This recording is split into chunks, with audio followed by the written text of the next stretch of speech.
지금부터 2021 대한민국 산림박람회 토크 콘서트 지나온 50년 숲 만들기 함께 걸어갈 100년 숲 누리기 생방송을 시작하도록 하겠습니다. 소중한 시간을 내주셔서 줌 또는 유튜브로 실시간 참여해 주시는 시청자 여러분 매우 반갑고 감사드립니다. 저는 오늘 공동 진행을 맡은 100년숲 사회적 협동조합 사무국장 한세롬이라고 합니다. 대담을 진행하기 앞서 오늘 모신 초대 손님들을 소개해 드리도록 하겠습니다. 저와 가까운 쪽부터 순서대로 소개해 드리겠습니다. 초대 손님께서는 호명되시면 정면의 카메라를 향해 인사를 부탁드립니다. 먼저 사단법인 생명의 숲의 마상규 고문님이십니다. 감사합니다.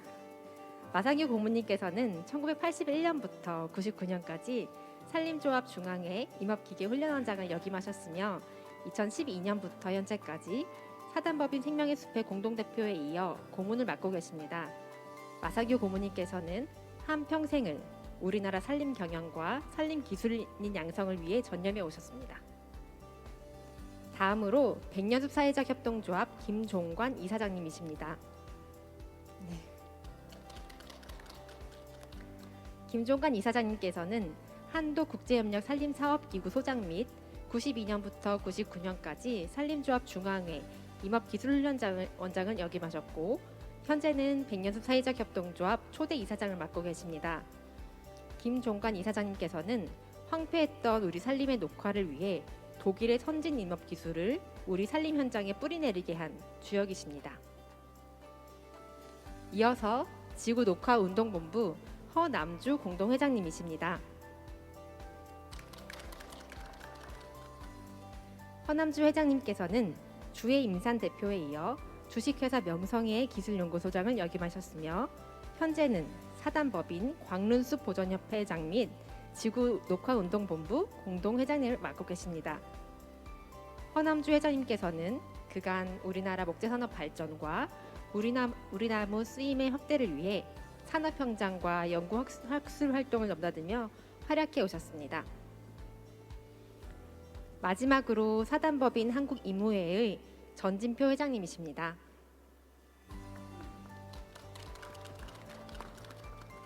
전진표 회장님께서는 1999년부터 2000년까지 남부지방 산림청장을 역임하셨고 지난 2019년부터 현재까지 한국임무회의 회장을 맡고 계십니다.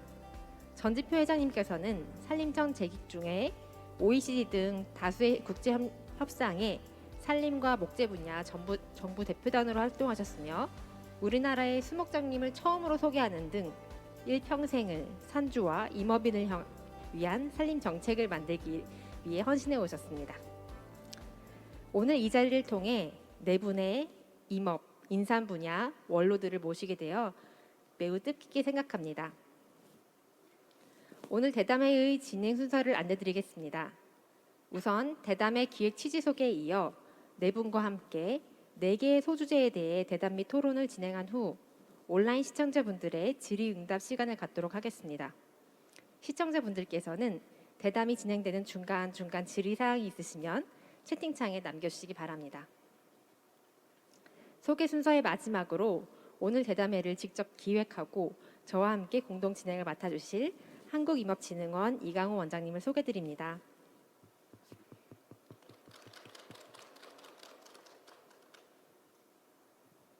제 차례인가요? 네? 네. 고맙습니다. 반갑습니다. 이렇게 우리 산림 분야의 원로분들을 모셨는데요. 한 분은 마 박사님은 산림 경영의 철학적이고 기술적인 부분들을 정립을 해오셨고 또 김종관 박사님은 산주들을 조직해서 이 사유림 협동 경영을 오랫동안 시도해 와셨고 우리 허 회장님은 목재 이용 쪽에 목재 산업 쪽에 아주 정통하신 분이시고 또 전진표 회장님은 산림 행정의 또 전문가이시지 않을까 싶어요. 그래서 사실은 우리 마상규 박사님이랑 한 달 전에 소맥 한잔 하면서 이 프로그램을 기획하게 됐고요. 그래서 우리 원로분들께서 하실 말씀이 많다. 한번 후배들과 같이 얘기를 나누는 시간을 가지셨으면 좋겠다 해서 각 분야에 그래도 우리 산림분야에 계시면 누구든지 저분의 말씀이면 우리가 따를 수 있다 이런 분 네 분을 이렇게 모시게 됐습니다. 우리가 이제 그 1960년대 중반부터 사실 우리 조림이 이제 녹화 시대가 시작이 됐죠. 그리고 본격적으로 치산 녹화 교육이 시작인 70년대고요. 그 다음에 한 2, 30년을 지나가지고 98년도에 숯가꾸기 국민운동이라는 게 만들어지고 드디어 숯가꾸기 시대가 열린 게 90년대인 것 같고요. 그리고 이제 2020년대를 맞았는데 한 50년 정도 좀 더 길게 생각하면 60년 정도 지나온 세월이 아닌가 싶은데요. 우리가 알고 있는 임업 선진국 또는 산림 경영의 선진국들을 보면 전부 다가 100년 이상의 숲 자원을 가지고 있는 나라들입니다. 그래서 어떻게 보면 우리가 진짜 진정한 산림 선진국으로 가는데 이제 반환점을 막 돈 게 아닌가. 마라톤으로 100년짜리 마라톤으로 치면 생각해 보면 누가 100년을 다 할 수는 없잖아요. 그래서 저는 산림 경영이라는 게 마라톤이라기보다도 이어달리기가 아닐까 싶습니다. 그래서 우리 이 네 분의 원로들께서 아마 1960, 70년대부터 본격적으로 활동을 하셨는데 그때가 첫 번째 주자가 녹화 시대 첫 번째 주가 달렸었고요. 그 다음에 90년대 두 번째 숯가꾸기 시대에 두 번째 주자가 달리기 시작했던 것 같습니다. 이분들께서는 그때는 거의 한 조직의 수장으로서 후배들 이끌면서 두 번째 주자를 이끌어 오셨고 이제 드디어 본격적으로 이용의 시대에 들어오고 있는데 이제 우리가 세 번째 주자가 저는 아마 두 번째 주자이면서 세 번째 주자 역할도 같이 하고 있는 게 아닌가 싶은데요. 그 세 번째 주자가 바통을 이어가고 있습니다. 그래서 우리가 굉장히 큰 전환의 산림 분야 입장에서도 전환의 시기에 있고 우리 최병암 청장님께서도 지금은 우리가 패러다임 전환이 필요한 시기다 이런 얘기를 하고 계십니다. 그래서 오늘 네 분께 그 과연 지난 50년의 경험을 돌아볼 때 우리가 어떤 시기의 방향 전환이 필요한지 이거를 좀 자문을 좀 구하고자 이렇게 모셨습니다. 제가 대담의 주제는 네 가지인데 첫 번째는 우리나라 산림경영의 방향성에 대해서 얘기를 좀 듣고 싶고요. 두 번째는 이제 그런 뭔가 변화가 필요한 시점에 우리가 옷도 이제 몸집이 크면 버리는 게 있어야 되잖아요. 그래서 지난해 해왔던 것 중에서 우리가 버릴 건 뭘까 계속 가지고 있지 말고 과감하게 버릴 건 버리자. 그 다음에 우리가 해왔던 거 잘해왔던 것들은 어떻게 고쳐서 잘 계승할 건지 이게 이제 세 번째 질문이 될 거고요. 네 번째는 완전히 새롭게 좀 시도하고 도입해야 될 건 뭘지 이 질문을 차례차례 좀 드리도록 하겠습니다. 그래서 한 분당 질문은 소주제별로 3분씩 해주시는데요. 너무 부담 갖지 마시고 저랑 소주 한잔 하고 있다 생각하시고 편안하게 답해 주시면 저희가 계속 이어서 우리 한세령 국장이랑 제가 적절한 타이밍에 적절하게 간섭해서 토론을 이어가도록 하겠습니다. 고맙습니다. 네. 너무 이제 네. 우리 한세령 국장님 타이밍이 네, 저희가 공동 사회를 처음 해봐서요. 영광입니다. 네, 그럼 첫 번째 주자로 들어가서 우리나라 산림 경영의 방향성에 대해서 이제 대화를 이어가도록 하겠는데요. 우선 여기 앉으신 순서대로 마상규 고문님께서 말씀을 시작해 주시면 감사하겠습니다. 네, 마상규입니다. 저희들이 나무를 심어가지고 산림 녹화를 이제 성공을 했죠.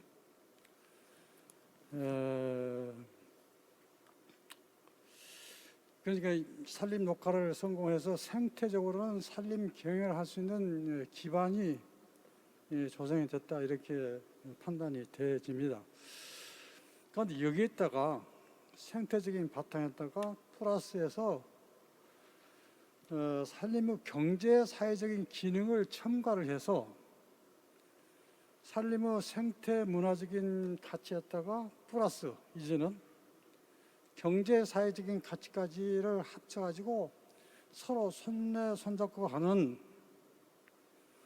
이런 그 지속 가능한 시대로 이제 발전의 전환을 이제 시켜야 할 때고 이걸 실천할 때다 이렇게 이제 판단이 되어집니다. 그런데 현실적으로 문제가 뭐냐면은 우리 숲에 대한 문제가 뭐냐면은 나무를 심기만 하고 쭉 그렇게 키워하다 보니까는 영급 구성 그러니까 나이 구성이 4, 50년대 편중이 돼 있어요. 그러니까 어린 사람도 없고 늙은 사람도 없고 장년님만 있기 때문에 이건 지속적 경영하는데 굉장히 큰 문제가 있어요. 그러니까 영급에 대한 편중이 돼 있고 녹화만 하다 보니까는 무슨 문제가 발생되어 있는 거니 숲에 가치가 있는 나무들이 그렇게 많지 않아. 형질이 좀 불량해요. 이 문제도 정비를 좀 해야 할 문제고 또 하나 문제가 뭐냐면은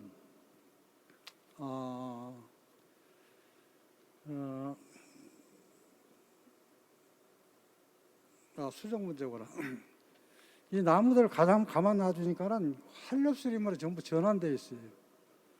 신료수는 돈이 되는 나무고 활렵수는 환경을 좋게 하는 나무인데 전부 활렵수림을 하되고 있다 이런 얘기입니다. 그래서 현 시점으로 봐서는 산림을 정비할 시대가 됐다. 그러니까 산림 정식적으로 산림 정비 시대로 전환을 시켜야 할 그런 방향이 설정이 될 것 같고 또 이렇게 되다 보니까는 현재 헥타당 162방이 있는데 여기서 얼마 정도 공급하냐면 헥타당 0.72방 정도 공급 못하고 있어요. 실질적으로는 얼마 해야 하냐면 한 6입방을 해야 하는데 그 10분의 1 정도밖에 못하고 있어요. 그래서 최소한도 한 3입방 정도로라도 이렇게 올려서 나갈 수 있는 잠재력이 있어요. 다시 말해서 숲을 정비하고 목재를 생산하고 이용할 그런 시기가 지금 와 있다 이런 얘기입니다. 그래서 이쪽 방향으로 정비를 해줘야 할 것 같고 그런데 이제 목재를 생산해서 이용하려고 덤벼드니까 뭐가 문제냐면은 도로가 없어요. 애국 같은 데 가서 보면 산에 있는 도로가 헥타당 30m, 뭐 40m, 50m 되는데 우리는 겨우 3m가 돼. 연간 0.3m씩 그 해 나가더라도 이 사람들한테 100년이 뒤떨어져 있는 상황이래요. 그러니까 목재 생산을 지금 해야 할 시기인데 도로망도 없지. 이목 기계도 지금 옛날식 그 기계를 쓰고 앉았지. 전근대식. 그래서 이런 그 생산 활동, 생산 기반 조성을 확실히 발전을 시켜야 할 그런 시대로 방향 설정을 이제 해야 할 것 같은데 근본적인 문제는 뭐냐면은 경영할 수 있는 의사결정이랄까 조직이랄까 이런 것이 안 돼 있어요. 관료 중심으로서 정부 보조금 가지고 나무를 심고 뭐 가꾸는 것은 하지만은 계획을 하고 실행하고 평가 발전할 수 있는 경영할 수 있는 조직이 없어요. 그래서 이제 행정 관료 중심으로 녹화 시대에서 경영할 수 있는 전문 인력에서 경영할 수 있는 경영 시대로 빨리 방향 전환을 시켜야 할 때라고 이렇게 판단이 되고 있습니다. 네. 제 생각은 그렇습니다. 네, 감사합니다. 저도 막 받아 적으면서 열심히 지금 배우고 있는데요. 네, 그 다음으로 김정관 이사장님 말씀해 주시면 감사하겠습니다. 김종관입니다. 우리나라 이 산림 경영의 방향성은 이 산림 경영은 크게 이 두 분야로 얘기할 수가 있습니다. 하나는 환경 복지 관계가 있고, 그리고 또 하나는 이 생산적 임업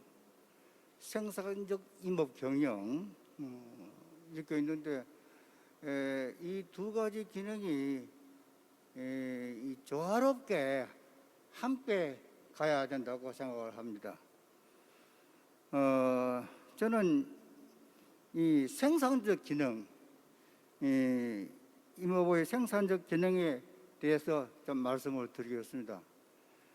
이 우리나라 이 백년습 경영을 위해서 영세 사회림 경영의 활성화가 추진되어야 합니다.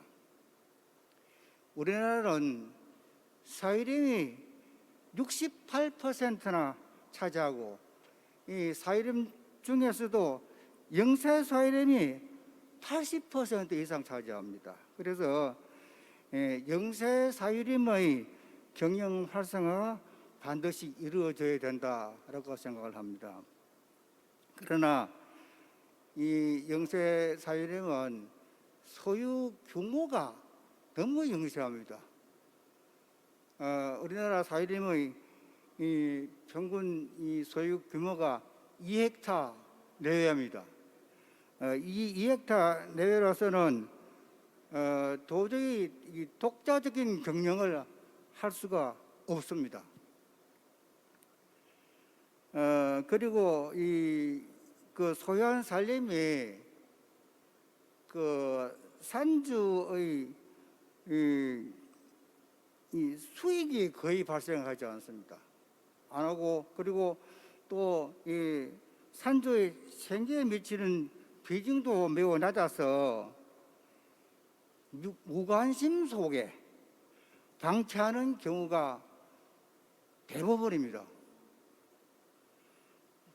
또한 이 영세 산주들, 영세 사회림, 영세 산주들의 그 의견은 임업군 내에서 이게 밖으로 나타나지 못하고 이 수면 아래로 이 침수가 돼가지고 밖으로 나타나지 않고 있습니다. 따라서 이 영세 사회림의 이 경영 활성화를 위해서는 이 경영 규모를 확대할 수 있는 집합 경영 체제의 도입에 불탑자입니다. 그래서 이 집합 경영이라고 하면은 과거에 추진해 오던 협업 경영, 또 대리 경영, 위탁 경영 등을 원명합니다. 그리고 이 집합 경영의 육성을 위해서는 이 경영 지원 또 경영을 대행해주는 이런 조직이 확립되어야 합니다. 현행 그 일선 산림행정 조직은 과거 이 녹화 사업을 해오던 실행해 오던 그런 조직 그대로입니다. 그래서 이 임업 경영 시대에서는 민주적인 지원 조직, 산주들과 호흡을 같이 할 수 있는 이런 민주적인 조직이 꼭 있어야 설치되어야 필요합니다. 그리고 이 산주들과 소통할 수 있는 그런 산주 포럼을 설치해야 된다고 생각합니다. 감사합니다. 네, 김종관 박사님 말씀 잘 들었습니다. 과거 70년대에 정말 산주분들과 함께 정말 그 산골 반반국곡에서 같이 이제 그룹을 만드셨던 그 말씀이 지금의 또 열정으로 다가오는 것 같습니다. 네, 그럼 다음 허남주 회장님께 연애를 여쭙도록 하겠습니다. 예, 감사합니다. 저는 뭐 임업인이지만 어떻게 보면 뭐 목재 사업인이라고 이렇게 뭐 보는 사람도 있습니다. 그러나 사실은 제가 한국의 자생식물연구회 회장도 하고 그래서 우리나라 그 생물 생태에 대해서 좀 더 아마 그 많은 일을 했을 것 같습니다.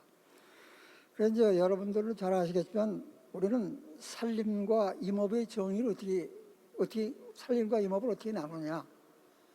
산림은 산에 있는 게 산림이고 임업은 그걸 운영하는 게 그걸 업종으로 하는 것이 임업이다 이렇게 생각하는데, 그래서 우리가 산림과 임업을 함께 하느냐? 우리가 산림청 하면 보통 그 관리 또는 보호 이런 걸 위주로 하는 것이 산림청이라고 이렇게 생각을 하고 있습니다.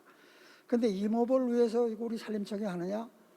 물론 산림청이 임업을 위해서 하는 일이 있지만 그보다도 중요한 거는 산림 보호 관리 이런 게 뭐 산림청이 되었죠. 그래서 뭐 그런 거 간단하게 뭐 제가 설명을 드린 거고, 그다음에 인류가 맨 처음에 시작한 것이 산림 속에서 태어났고 산림에서 살고 거기서 원시 시대를 살아왔습니다. 그래서 거기서 인간이 이제 산림으로부터 튀어나와 가지고 세상을 만들어 봤는데, 그 고대 시대부터 그런 그 관념이 있었지만 특히 그 로마 시대 같은 데 보면 로마가 왜 세계를 지배할 수 있느냐? 그때 유럽의 그 뭐 독일이나 이태리면 전부 점령해서 세계를 거의 제패했죠. 그것이 그 사람들이 뭐에 의해서 이렇게 힘을 얻었느냐?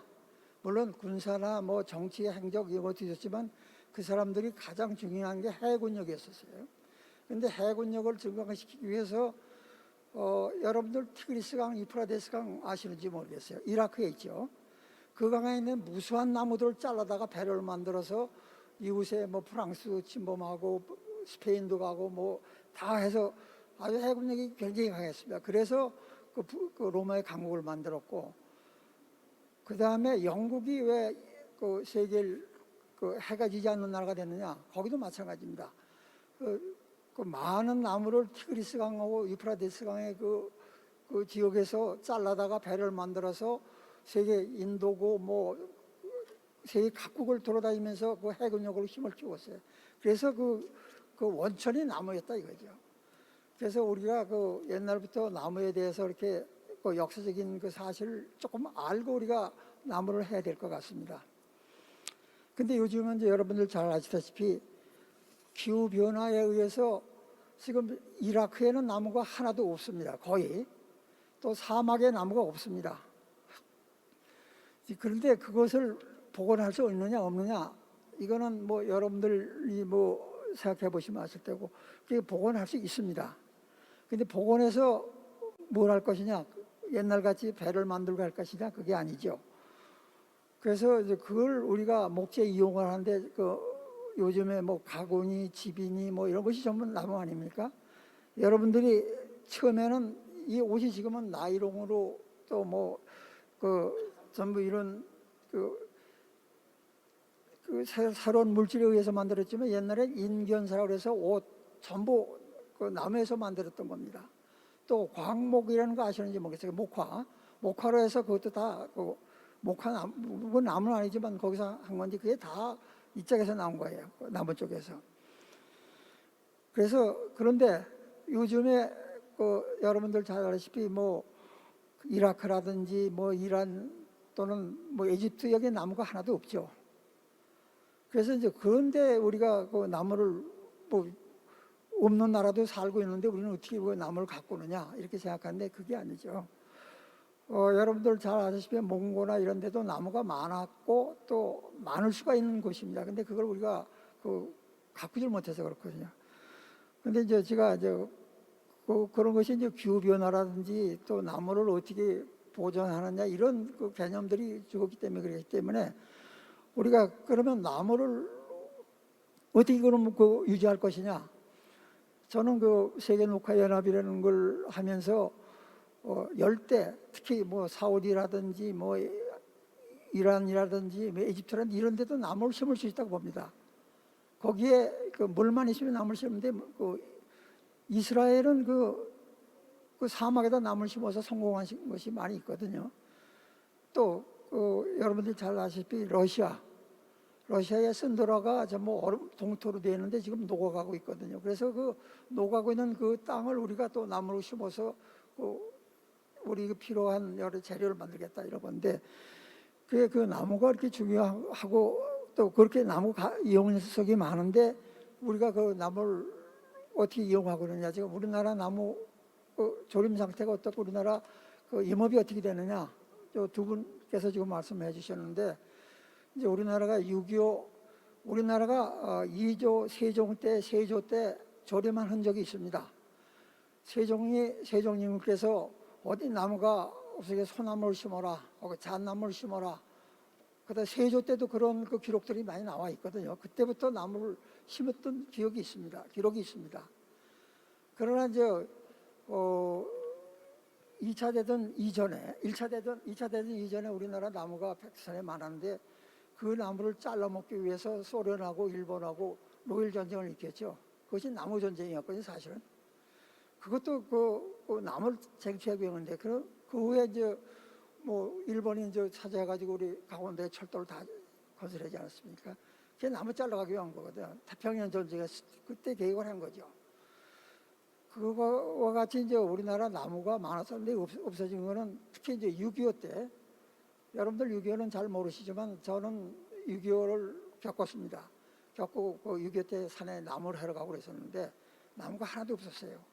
가서 솔방울 따고 뭐 풀뿌리 캐고 그래서 겨울을 나고 그랬는데 그것이 이제 우리 임업 상태였는데 두 분이 말씀하신 건 뭐냐, 그때 우리나라 산야가 다 아주 망가졌어요.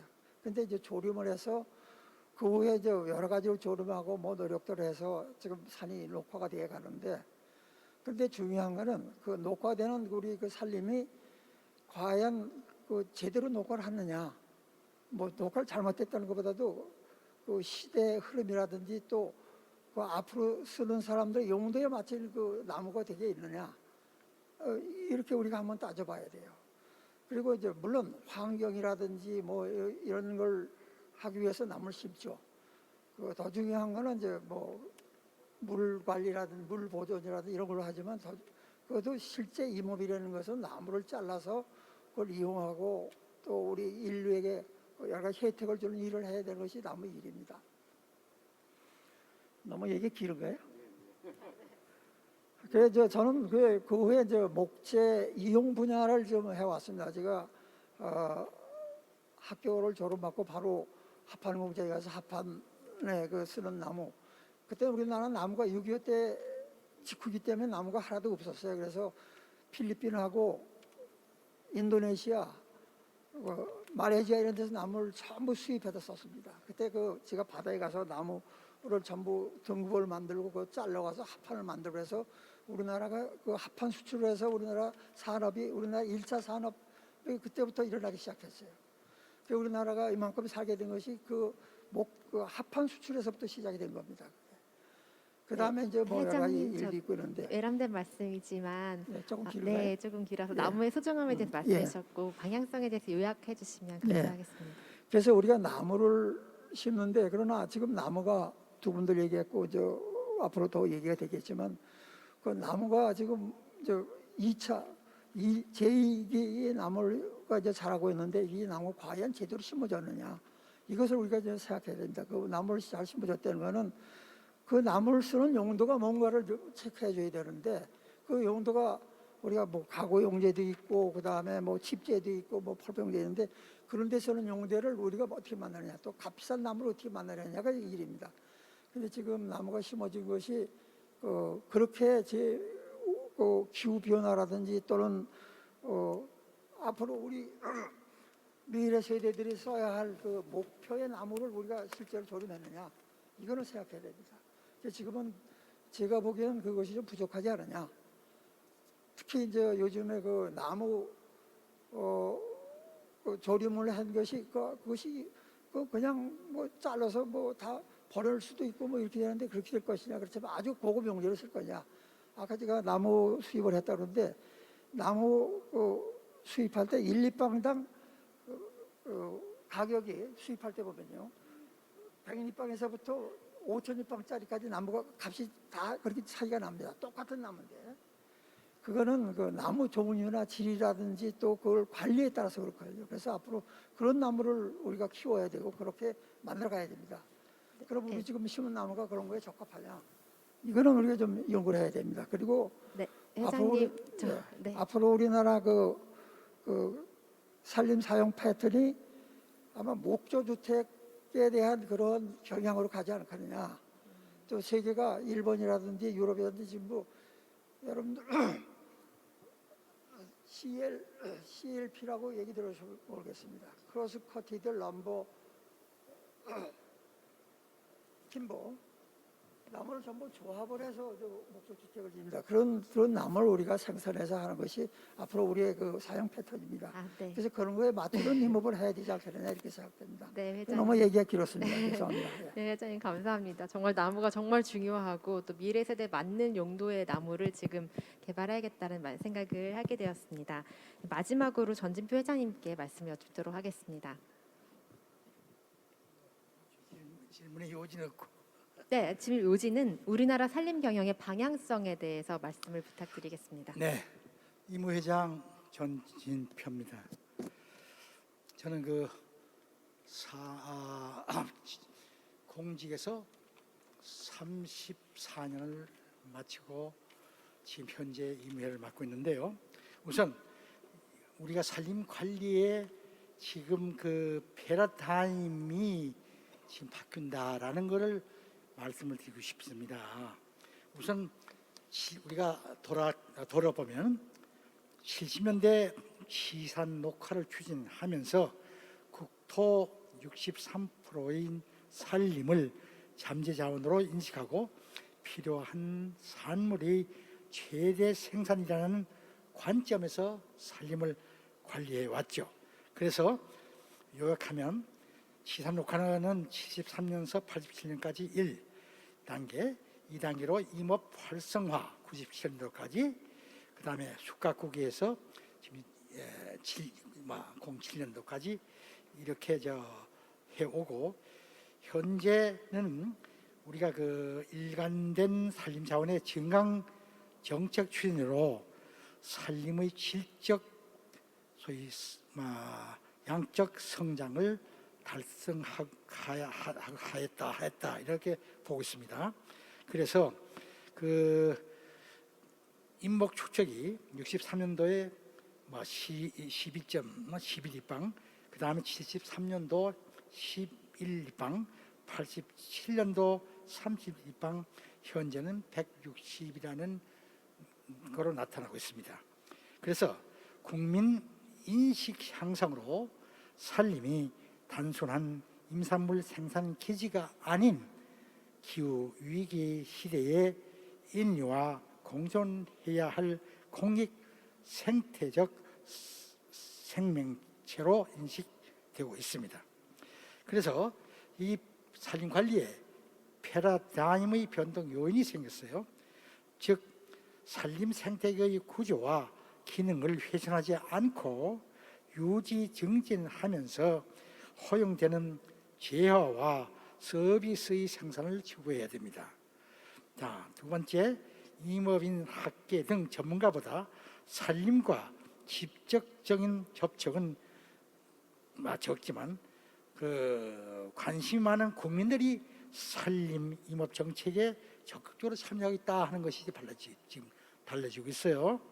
그 다음에 산림 가치에 대한 확장인데, 산림이 지니는 미적, 정신적, 생태적 가치 등의 수치화가 어려운 가치의 중요성을 수치화가 어려운 가치의 중요성을 인식하게 됐어요.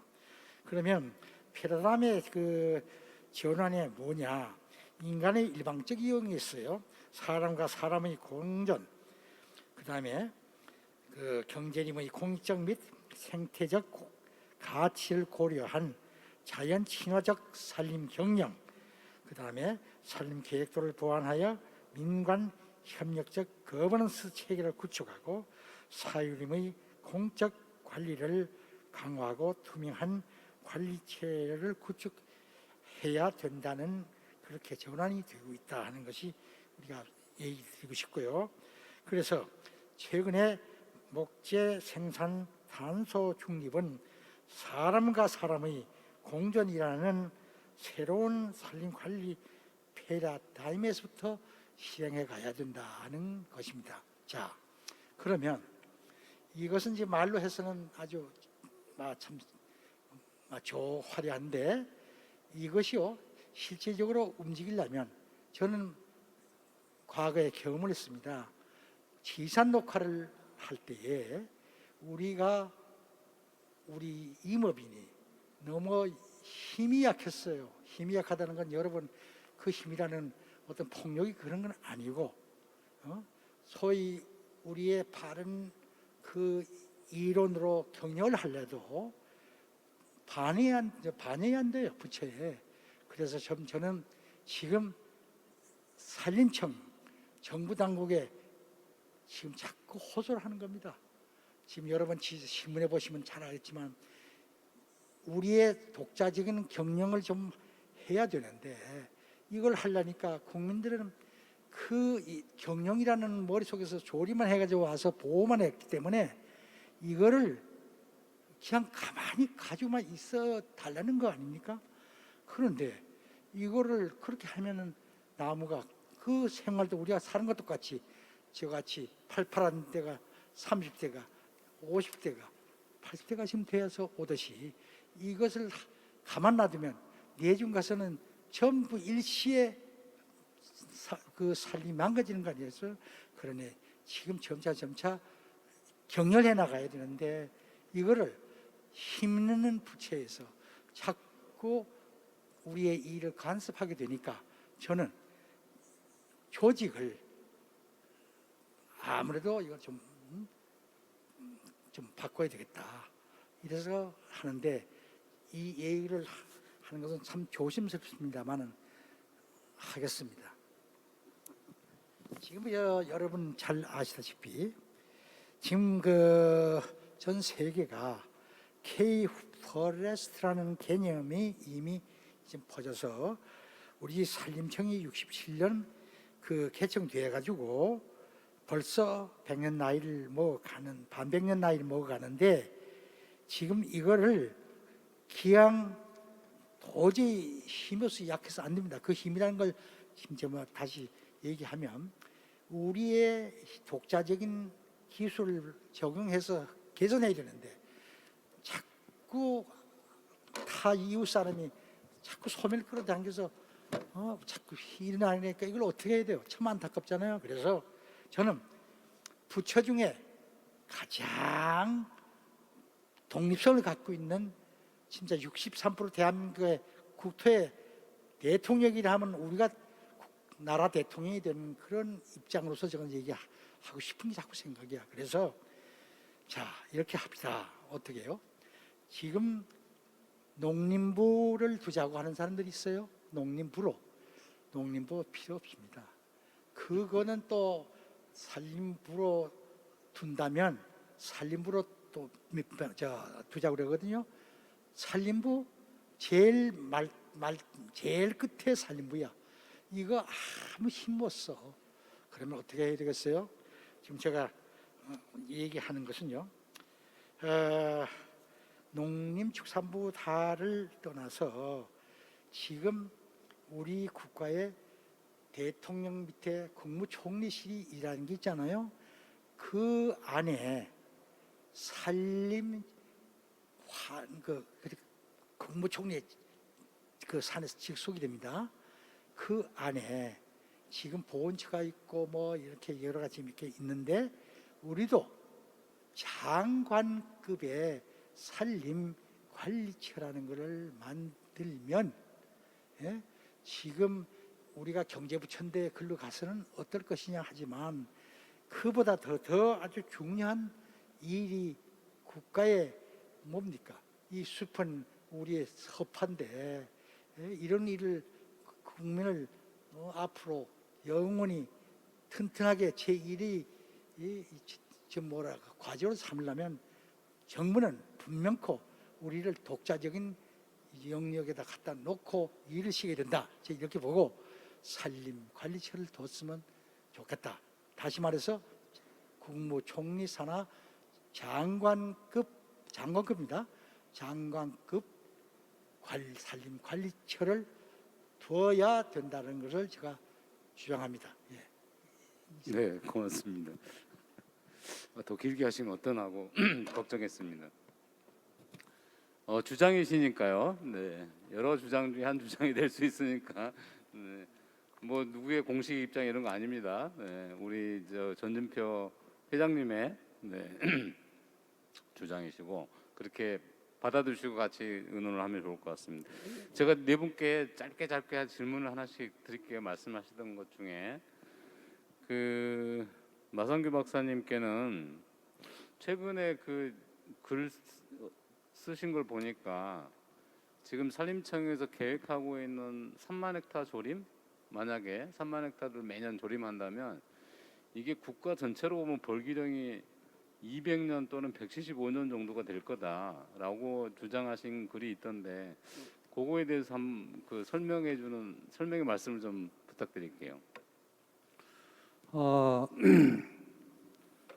우리나라 국토가 630만 헥타르 되죠. 저 산림 면적이.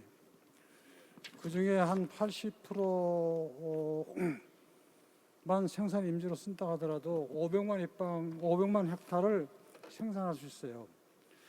그럼 이걸 100년으로 잡아 돌린다면은 연간 5만 입방 정도가 있어야 지속 가능한 경영 구조가 달성되는데 지금 그 30억 그루를 20년 동안 심은다 하더라도 아마 연간 3만 헥타밖에 안 돼요. 그래서 이걸 지속적으로 한다 하더라도 200년이 걸린단 말이에요. 그래서 여기에 경제 가지고 있는 가치, 사회적인 가치 등등의 가치를 하기 위해서는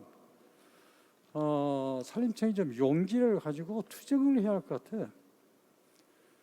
100년을 잡아 돌린다고 하도 200년이 걸려요. 3만 헥타씩 을 600만 헥타를 다 한다 하더라도. 그래서 이러한 그 내용을 알고 전략적으로 좀 국민을 설득시켜 가지고 국토를 좀 보다 가치 있게 경제 사회적으로 또 물론 생태적으로 가치 있게 이렇게 끌고 가나가는 전략, 용기, 배짱 이것이 필요할 것 같아요. 그러니까 그 말씀은 우리가 백년숲 경영을 하자라고 하는 것도 나무를 베지 않고 숲을 보호하자라는 게 아니라 적극적으로 간벌을 하든 소규모 벌채를 하든 수종갱신을 하든 이런 걸 통해서 얼마든지 생태와 경관을 유지하면서 가능하다. 백년숲 경영이. 그런데 그 나무를 키워보면 알겠지만 50년 우리가 키웠어요. 지금 나무가 한 50년 됐는데 거기 가서 보면 직경이 가슴 높이 직경이 한 20cm밖에 안 돼. 그건 뭔 말인 거니? 광업 원료, 그러니까 펄프나 칩, 연료 이런 물질 생산하는 데는 50년 정도가 벌기령이 될 수가 있어. 그건 옛날에 그렇게 했어. 왜냐하면은 그 당시에는 에너지를 주로 많이 썼기 때문에. 그런데 그 용도 높아가면 최소한 제재를 하려면 30cm 이상이 되는데 7, 80년이 걸려요. 그 나무가 제대로 값을 갖추려면 40cm 돼야 하는데 100년이 넘어요. 최소한도. 그러면 100년이 넘게 되면 나무 가치도 올라지고 숲이 가지고 있는 생태적인 가치, 문화적인 가치도 따라 올라가요. 그래서 모두들 이 가치를 공유하도록 하기 위해서는 최소한도 100년 정도 이렇게 가는 것이 이제 옳다 이렇게 판단되는데 이와 같은 생각과 사상은 옛날에 벌써 선진국에서는 뭐 100년 전에 이미 이런 것들이 들어와 있어요. 내가 100년 이야기를 자꾸 하더라도 이미 그것도 뒤떨어진 사상이에요. 그 사람들은 150년, 200년 하면서도 지속 구조를 가지고 나가요. 그렇게 빨리 최소한 100년 숲이라는 그 목표에서 그 지속 가능 구조만이라도 우선 갖춰 나가자. 그런 생각입니다. 네, 감사합니다. 김정관 박사님께 질문 드리고 싶은 게 사실 우리나라 산주 숫자가 전체 220만 명입니다. 그러니까 어떻게 보면 220만 명이 우리 산림청이나 산림 분야의 친구로 존재한다라면 아마 그 우리 전준표 회장님이 걱정하시는 이 정치적 정책적 힘이 훨씬 더 세질 텐데 사실 그러지를 못하고 있잖아요. 근데 또 많은 분들이 우리 그거 해봤는데 정말 안 돼. 산주들 설득하기 너무 힘들어. 산주 조직하는 건 거의 불가능한 일이야. 이런 패배주의가 우리 산림 분야에 좀 많이 있는 것 같아요. 근데 김정관 박사님은 제가 알기로 1976년부터 시작하셨죠. 그 20년 동안 해오신 결과 한 400여 명의 산주 4,000헥타르의 산림을 조직한 걸로 알고 있는데요. 그거에 대한 사례도 좀 얘기하시면서 이게 가능성이 있다? 이런 얘기를 좀 들려주시면 어떠실까요? 그 사실 국가 정책 사업을 수행하기 위해서는 이 사회림이 아주 걸림돌이죠. 이 전체 다 국유화, 고기림으로 만들어 버리면 제일 간단한 거죠. 간단한 건데 이게 안 되니까 문제입니다. 그런데 어떻든 간에 사회림은 사회림입니다. 그죠? 그래서 이 사회림을 이 경영 참여, 이 태만에 하고 있는 이런 방만하고 하는 이런 산주들을 어떻게 하든지 경영으로 끌어들여야 하는데 이 끌어들이는 방법들이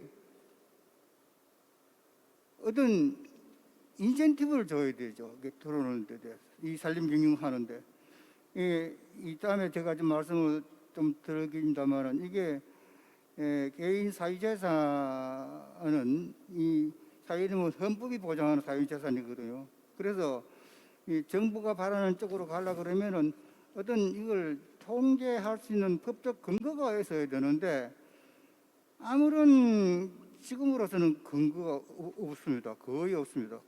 규제 완화 차원에서 다 해제를 했기 때문에 그래서 이게 좀 산주를 모아서 국가 정책을 얘기를 하고 그리고 정당한 지원을 해주고 또 그에 정당한 지원을 받고 그리고 할 수 있는 어떤 마음의 변화가 일어나도록 어떤 그런 유도로 이 동기를 부여하는 그런 것이 있어야 되는데 동기 부여를 위해서는 이제 제가 말씀드린 이 행정 지원 조직의 어떤 그런 것이 체제가 이루어져야 된다 그런 말씀입니다. 그걸 국가와 지자체가 예산과 조직을 가지고 해야 될 일이다. 예, 그렇습니다. 예. 그러니까 저 산주한테 방치시켜놨는데 안 되잖아요. 그러면 지역사회 전체 이익을 위해서는 지역 정부하고 국가 중앙정부에서 참여를 하면서 되도록 돼야 원료 공급도 생기고 일자리도 생기고 환경도 좋아지고 그러는데 그 산주한테 맡겨놓고 있단 말이에요 지금도. 그게 자본주의 사회인가? 아니 뭐 자본주의 사회에서도 얼마든지 공익을 위해서는 그 국가적인 사회적 투자를 할 수 있는 거고. 이 산주한테 맡겨 놓을 수밖에 없게 되어 있어요. 지금 그렇게 있어서 이 어떤 산주한테 안 맡겨놓은 방법을 찾아야 된다고 생각합니다. 네. 조금 더 나중에 더 이제 얘기를 좀 나누시기로 하고요. 허남주 회장님께 질문을 드리고 싶은 거는 또 많은 사람들이 우리나라 목재는 열대재나 이런 거 비교하면 고급재 생산이 어려울 거다라고 생각하시는 분들이 많아요. 근데 아까 그 말씀 중에는 우리도 충분히 그럴 가능성을 가지고 있다라고 생각하시는 것 같은데 예. 그거에 대해 좀 더 구체적으로 얘기를 해주시면 어떨까요? 예, 뭐 우리나라 나무 보통 난대림 또는 온대림 또는 한대림 이렇게 보면 한대림 이쪽에는 나무가 좀 거칠고 나무 질이 약한데 우리나라 나무 중에서도 아주 가격 차이가 굉장히 많습니다. 예를 들어서 참나무 아주 고급 참나무 같은 거는 입방당 한 1,000불 한다. 또는 주목 같은 거는 몇천 불도 한다. 또 단풍나무라든지 이런 거는 훨씬 더 비싸게 받을 수가 있습니다. 그래서 그 수종에 대한 개념을 어떻게 해주느냐. 예를 들어서 우리가 펄프제를 만든다든지 칩제를 만든다든지 펠렛을 만든다 이렇게 이것이 임업은 아닐 겁니다. 그것이. 그래서 우리가 고급 나무를 만들어내야 되는데 고급 나무를 어떻게 만들 것이냐.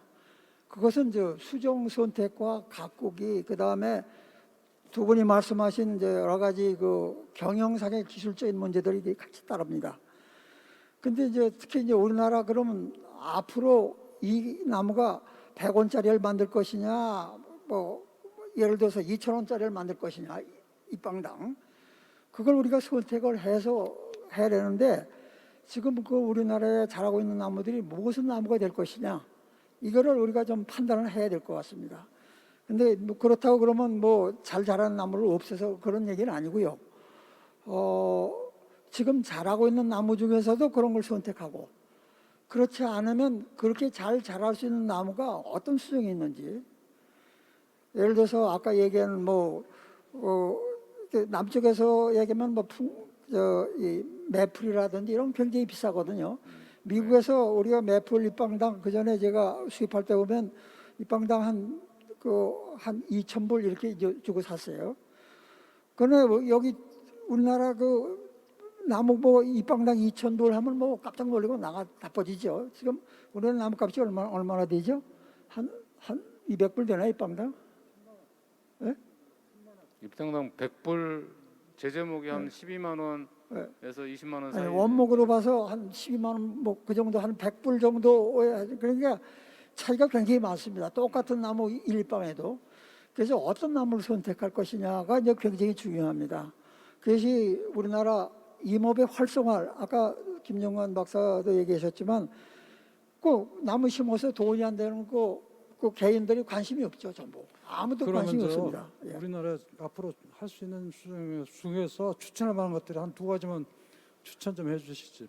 예, 예를 들어서 이제 우리나라의 이 온대지방의 나무 중에서는 우리가 잘 자랄 수 있는 게 선택할 수 있는 것이 물풀의나무라든지. 근데 물풀의나무 굵지는 않습니다. 그 다음에 느티나무도 잘하면 좋습니다. 그게. 그 다음에 이제 조금 저면 물풀에 덜 물풀이라는 게 있는데 이제 이거는 아주 좋습니다. 이거는 아주 잘 자라는데 가치도 좋고. 근데 그것이 이제 단풍나무하고 비슷한 그 가격을 우리가 받아갈 수 있는데 그래서 그런 걸 어떻게 선택하냐 그러면 그게 잘 자라질 않고 그리고 이미 자란 나무를 어떻게 이렇게 만드냐 이렇게 얘기를 하는데 그래서 우리가 그걸 선택해야 됩니다. 예를 들어서 저 남쪽에 가면 농나무라든지 여러분들 육방나무 하시는지 모르겠어요. 충분히 우리한테도 가능성 있는 수종들이 있고 예. 우리가 어떻게 선택하고 잘 키워낼 거냐 그게 달려 있는 거다. 예, 그러니까 처음에 선택을 이건 가능성이 얼만큼 있으니까 이거 어떻게 키워야 되겠다 이런 연구도 해야 되고 또 어떤 나무가 지금 기후 변화에서 이렇게 가능성이 있지 않겠느냐. 예를 들어서 저 남쪽에서 자라는 풍나무라고 있어요. 풍나무 여러분들 잘 모르실 거예요. 풍나무 들어본 적 있습니까? 없죠. 그게 단풍나무의 일종인데 그것이 그 대만이나 중국에서 잘 자라요. 네. 아니 호남주 회장님 이제 이러시면 2시간 반 동안 호남주 그래요. 회장님하고 얘기를 해야 되니까 그래요. 여기서 끌어주세요. 네, 알았습니다. 알겠습니다. 네, 그 수종 고맙습니다. 선택을 처음부터 잘해야 되고 네. 기후 변화에 맞는 수종 선택을 빨리 우리 들어와야 된다 그런 얘기입니다. 네, 예. 잘하겠습니다. 우리 전진표 회장님께서는 아까 어떻게 보면 우리 이제 산림청이 어느 위치에 줘야 되냐 뭐 이런 제안을 해주신 건데 역으로 이렇게 산림청 스스로 자기 혁신을 해야 될 건 있지 않을까요? 그거에 대해서는 어떻게 생각하세요? 자기 혁신, 변화 이제 새로운 방향에 맞춰서 마이크를 잡고 말씀해 주십시오. 질문이 너무 어려우면 나중에 다 짧게. 네. 지금 말이죠. 제가 그 자기 혁신도 제 몸이 건강할 사람이 돼야지 약한 사람은 그걸 못 한다니까요. 그래서 저는 지금 여기를 아까 보태 얘기를 드렸지만 우리가 그 67년도에 산림청이 발족되고서 그 힘이 또 약했는데 내무부로 가가지고 지금 강력한 행정가 됐단 말이에요. 그래서 지금 제가 요건 좀 얘기를 해드리죠. 안경 쓰고요.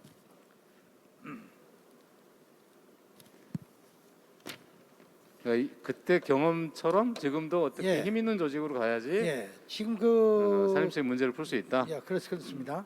그래서 우리 FA에서도 정체가 제가 조사를 해봤더니 그 기구를 그 옛날 거니까 하지만 도대체 변화를 안 갖고는 안 돼요. 전제 딴 데는 다 사실 그 큰 나라의 그 뭐랄까 기구는 독자적인 역할을 할 수 있는 국가에서의 위치를 줬어요. 조직을 네, 줬다고요. 네. 그래 우리는 그게 안 되니까 자체에서야 혁신을 할 수 없다. 네. 이거는 음. 아까도 얘기했지만 정부에서 조직을 좀 해달라 이렇게 그렇게 얘기 못하겠습니다. 예.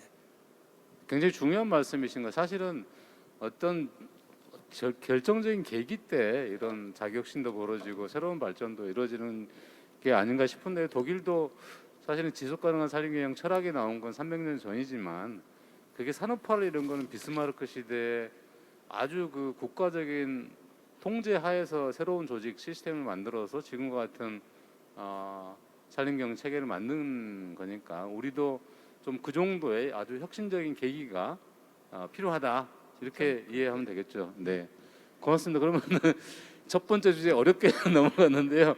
두 번째 주제는 저기 이제 몸이 좀 풀리셨을 테니까 답을 절대 길게 하지 마시고 짧게 해주시면서 진행해 주셨으면 고맙겠습니다. 네, 두 번째 주제 넘어가시죠. 네, 지금 근데 원래 네 번째 주제까지의 토론 시간이 5시 반 정도까지여서 네. 한 35분 정도 남았거든요. 아 그래서 그래요? 두 번째, 세 번째, 네 번째 주제를 네, 이렇게 순서대로 한꺼번에. 다루기가 좀 네. 어렵지 않을까 싶습니다. 네, 좋습니다. 그리고 일부는 이미 말씀해 주셨던 것들이 있어서요. 네. 두 번째, 세 번째, 네 번째 주제 중에서 지금 남은 30분 중에 한 그래도 짧은 시간씩 5분, 10분 정도 돌아가시면서 우리가 버려야 할 것, 그리고 우리가 고쳐서 써야 할 것, 우리가 새롭게 받아들여야 할 것이라는 주제 중에서 말씀을 해주시면 어떨까 하는데요. 네, 좋습니다.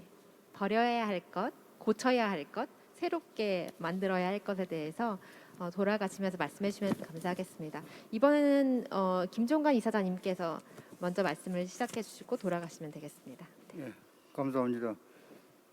저는 그 버려야 할 거, 이 산림 자원의 소속에 대해서 좀 말씀을 드리겠습니다. 이 산림은 이 공유 자원이라는 이런 생각, 공유 자원요. 공유 자원 네. 이것이 많이 있습니다. 이런 인식들이 있었는데 이 인식을 버려야 된다고 생각합니다. 아 공유 자원이라는 인식을 버려야 공유 된다. 자원이라는 인식을 버려야 된다 그런 말씀입니다. 네, 네. 왜냐하면은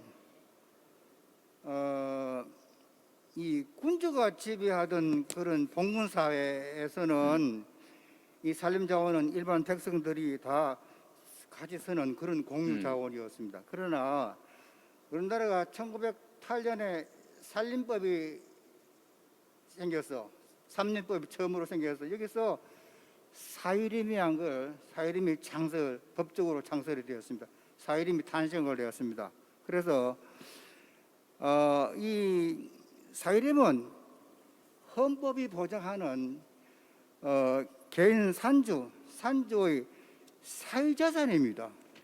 공유자원이 아닙니다. 이 사유림의 자산권 행사는 산림 소유자인 산주가 행사를 합니다. 헌법에 이 재산권 행사는 공공복리에 적합하도록 해야 한다는 조항이 있습니다. 그리고 우리 산림기본법에도 기본법 4조에도 그리고 있죠. 임업을 해서 소득을 올리고자 하는 사람 산두는 지속 가능한 삶 경영에 협조해야 한다라고 규정되었습니다. 규정한 꼭 해야 된다는 의무사항들이 거의 없습니다. 거의 없어요. 그래서 그리고 여기에서 이 사유림에서 생산해 나오는 이 깨끗한 물, 또 신선한 공기, 이런 환경재, 이것은 공유 자원이라고 이해할 수 있습니다. 그래서 이 사유림은 공유 자원이 아니고 공유 자원을 생산해내는 그런 공유 자원의 공급자입니다. 공유자원의 공급자. 이 사유림에서 생산해 나오는 공유자원, 깨끗한 공기, 신선한 공기, 깨끗한 물 이런 것들은 이 무상으로 다 공급하고 있습니다. 그래서 이 무상으로 공급해주는 이런 그 공유 자원의 공급자에게는 공정한 인센티브가 지급이 돼야 된다고 생각합니다. 그래서 요즘 얘기하고 있는 공익지불금제도 네네. 뭐가 반드시 꼭 이루어져야 된다라고 생각을 합니다. 예, 감사합니다. 네, 아주 중요한 말씀을 해주신 것 같은데요. 우리가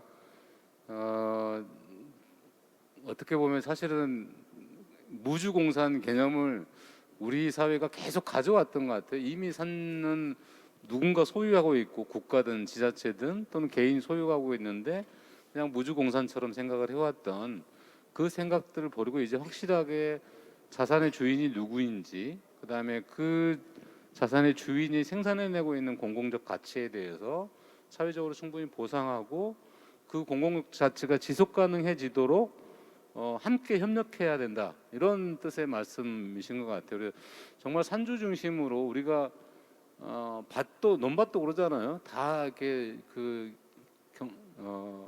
주인이 있어야지 그 논밭이 제대로 가꾸어지는 거고, 뭐 그런 말씀처럼 산도 그 주인이 직접 나서게 해야 된다, 이런 말씀을 주장하고 싶으신 거죠? 네, 고맙습니다. 네, 감사합니다. 지금 5시 반부터는 지금 실시간 참여하시는 분들께서 질문을 하고 싶으셔가지고 기다리고 계셔서요. 죄송하지만 5분 정도 안에 허남주 회장님께 말씀 여쭙고 싶습니다. 버려야 할 것, 새롭게 고쳤어야 할 것, 새롭게 할 것을 좀 요약하셔서 말씀해 주시면 감사하겠습니다. 예. 지금 버려야 할 거는 그 산림 수정에 대한 고정관념을 좀 버려야 될 것 같습니다. 산림 수종에 대한 고정관념. 예, 네. 지금 우리 산에 있는 산림 수정에 대한 고정관념, 이걸 키워서 우리 산림을 녹화시키겠다, 이런 고정관념에서 벗어나서 이것이 경제적인 가치가 어떻게 될 것인가를 예측하는, 그 예시하는 이런 충분한 연구가 있은 다음에 그 수정 선택을 하고, 지금 이미 수정 선택된 거는 서서히 기회 있는 대로 경제적 여건이 되는 대로 바꿔가는 게 좋지 않겠느냐, 이렇게 생각이 됩니다. 예, 간단히 그렇습니다. 네, 고맙습니다. 네, 감사합니다. 그럼 이제 전지표 회장님께서 저희 버려야 할 것, 고쳐야 할 것, 새롭게 할 것 말씀해 주시면 감사하겠습니다. 하여튼 그 버려야 할 것은 말이죠. 우리가 그 산림 이 전문가 또 산림 소유자 이런 분들이 아주 그 생각이, 아까 저 원장님께 말씀하셨지만 무주공산이라는 그런 개념에서 지금 가지고 있는데, 이 산은 어떻게 그 가지고만 있어가지고 그 뭐랍니까, 질입니까? 그 화천 대유와 같은 뭐 이러한 그 뭐 아파트인데 이러한데 전부 지금 생각을 가지고 있어요, 일자니. 자산 가치로만 생각을 자산 한다. 가치로만 가는데 이걸 빨리 버려서 전화 제인하는데, 지금 저도 산을 5헥타를 가지고 있는데 가서 세워놓으니까 나는 지금 기본으로 가지고 합니다. 많은 저는 이렇게 생각을 했어요. 적극적으로 자세로, 아니 저 산을 저렇게 세워놓고 이게 뭐냐. 저는 그래서 산소세를, 지금 아마 탄소세는 어디서 하나요? 산소세를 만들자는 얘기입니다. 저는 산소세, 이거 정말 해야 됩니다. 그래서 그걸 받아가지고 우리 같은 사람은 그저 숲에서 산소 내뿜는 그 혜택을 좀 받게끔 해달란 말이에요. 이런 적극적인 생각을 갖잖아, 이런 걸 얘기합니다. 네. 우리 김종관 박사님과 유사한 생각이시네요. 네. 버리면서도 새롭게 해야 될 거를 같이 얘기해 주신 것 같아요. 네. 네, 마상기 박사님 버릴 것, 네, 고칠 것, 새로이 할 것 말씀해 주시면 감사하겠습니다. 이 버릴 게 굉장히 많습니다, 사실은. 그러니까 몇 가지만 이야기를 하겠습니다. 먼저 산림을 종사하는 관료들의 사고 방식 속에 뭐가 들어있냐면은 치산 녹화가 성공했다는 것에 취해 있어요 지금. 그 과거만 자꾸 이제 그 자랑하고 그러는데 빨리 이 취한 상태에서 벗어나서 미래를 어떻게 갈 것인가를 빨리 생각하고 검토해야 하는데 이게 좀 부족한 것 같아요. 이게 빨리 취했던 상황에서 벗어나라 이제 이런 얘기고. 두 번째 문제는 뭐냐면 일제 시대의 산림 행정 방식, 산림 관리 방식 그대로 있어 지금. 그러니까 나무 심고 가꾸는 것은 관료들이 정부 자금 가지고 하고 있고, 목재 생산 문제는 생산 사업체가 담당하고 있어요. 그러니까 이 체인 경영이 안 되는 게, 목재 생산하고 하면 시장하고도 연결시켜야 할 때 이 체인이 안 돼 있어요.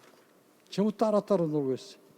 그래서 빨리 일제시대의 산림 행정 방식에서 빨리 버리고 산림 경영하는 방식으로 빨리 넘어와라 하는 것. 그러니까 빨리 과거를 버려라 이제 이런 얘기입니다. 그리고 또 하나는 이것도 이제 잔재인데 김정관 박사도 이제 계속 이야기했죠. 이걸 산주한테만 맡겨놓고 산림의 가치를 산주한테만 맡겨놓고 공적 가치는 시민들이 다 채취하고 있는 거예요. 그러고 뭐 나무를 비고 수확을 하고 그러면은 환경 훼손이 등등 하면서 반대를 자꾸 한단 말이에요. 그러니까 이제 임업이라는 것이 원래 여건이 좋지 않고 아직도 지금 커나고 있는 과정인데 짓밟힌다 이게요. 그래서 빨리 국가 사회에서는 산림에 대한 그 인식, 철학, 사상을 빨리 정립해서 함께 나갈 수 있는 그런 사회를 말하는 것이 산주에도 도움이 되고 지역 사회도 도움이 되고 정치하는 사람도 도움이 되고 한국 미래도 도움이 되고 그럴 텐데 빨리 이 과거의 시스템들, 생각 시스템, 행정관리 시스템을 전부 바꿔가지고 새롭게 경영할 수 있는 조직으로 나가는 게 옳을 것 같아요.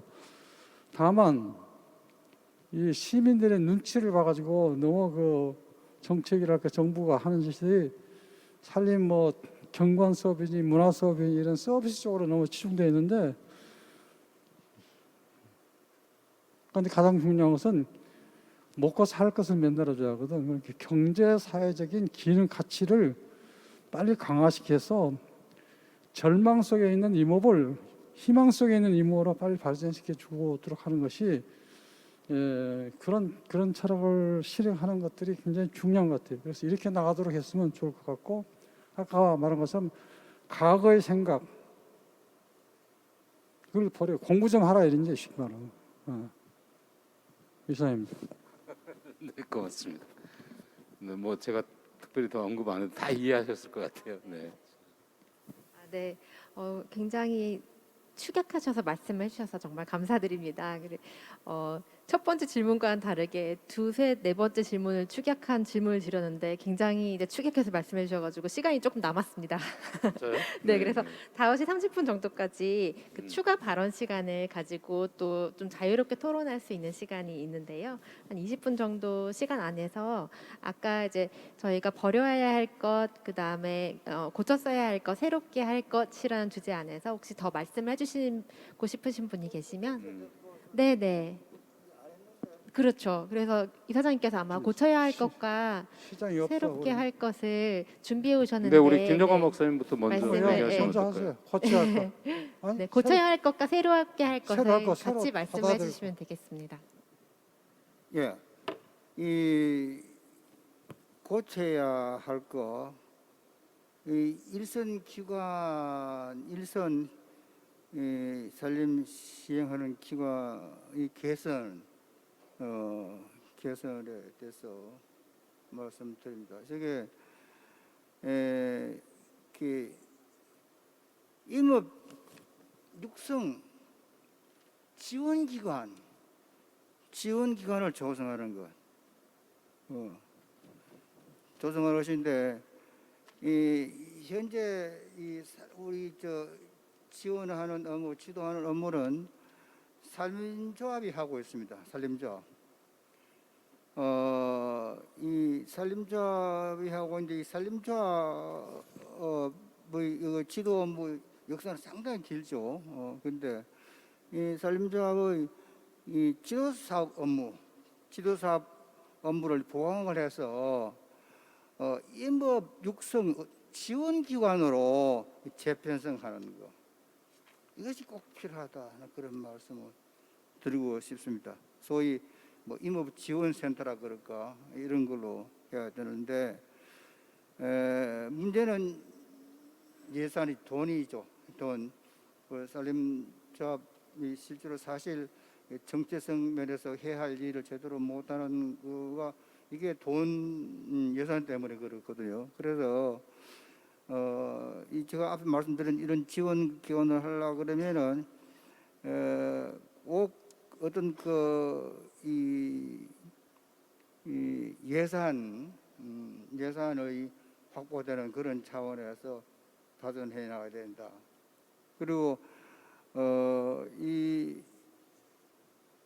그 과거에 이 사업을 지도 사업을 잘 해 왔던 그 소위 협업 경영 확대할 무렵에 1983부터 확대 보고를 할 때 그때 협업 지도서를 만들었습니다. 지도서를 1984년부터 2000년 그 무렵까지 거의 한 50개 협업 지도서를 만들고 협업체를 250개를 만들었었거든요. 만들었는데 그런 대로 잘 했습니다. 그런 대로 다른 방법이 없으니까 그런 방법으로 해서 이 사람 육성을 하기 위해서 했는데 결국은 그 협업 지도서가 전액 국고 지원으로 운영을 했는데 이게 전액 국고 지원 사업 예산을 확보를 못하는 거예요. 할 수가 없는 거예요. 어려워. 그래서 결국은 다 폐쇄가 됐죠. 폐쇄가 됐습니다. 그래서 이런 전담 지원 기관, 전담 기관을 육성하는 데는 반드시 그런 예산이 확보되는 그런 방법으로 진행이 된다. 그런 말씀을 드립니다. 네, 알겠습니다. 김종국 박사님 마스크를 좀 더 올리셔야 됩니다. 코까지 가리셔야지 혼나지 않습니다. 네, 고맙습니다.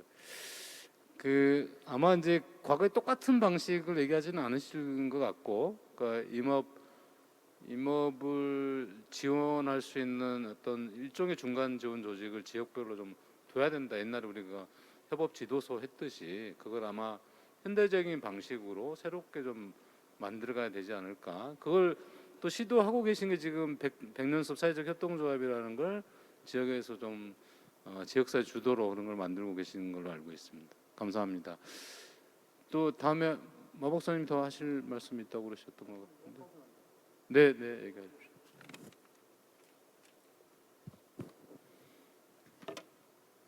좀 약간 구체적으로 제안을 좀 드릴게요. 몇 가지만.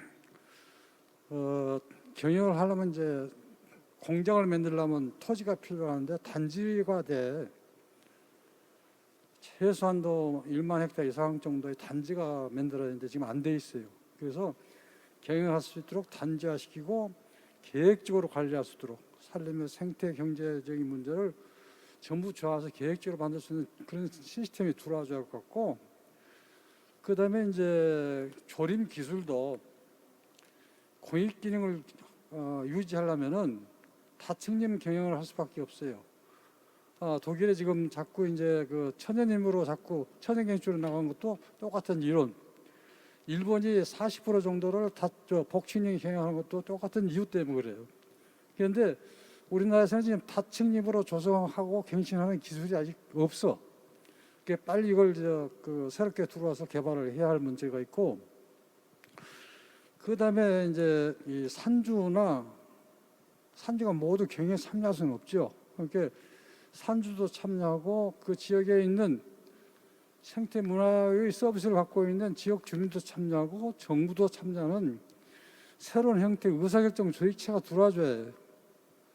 그러니까 이런 의사결정 조직체를 아까 지원센터라고 하는 거기서 할 수도 있고, 하여튼 그런 것들이 필요로 합니다. 그리고 현재 지금 그 산림 사업을 산림 사업체에서 하고 있고 목재 생산 사업체에서 하고 있는데 이걸 좀 진화 발전시켜서 전문가들이 안정된 직장을 만들어서 그 직장으로 향하는 형태, 비즈니스 형태의 어떤 그 조직을 만들어가지고 진짜 경영을 하는 그런 시스템을 만들어 주는 것이 이제 어려울 것 같은데, 아까 이제 김종관 박사께서 이제 돈 문제를 이야기했는데 이게 3,000명 정도를 고용하더라도 한 사람씩 2,000원씩 담당해서 3,000명을 고용하더라도 연간 5천만 원씩 준다고 하더라도 1,500억 정도밖에 안 들어가.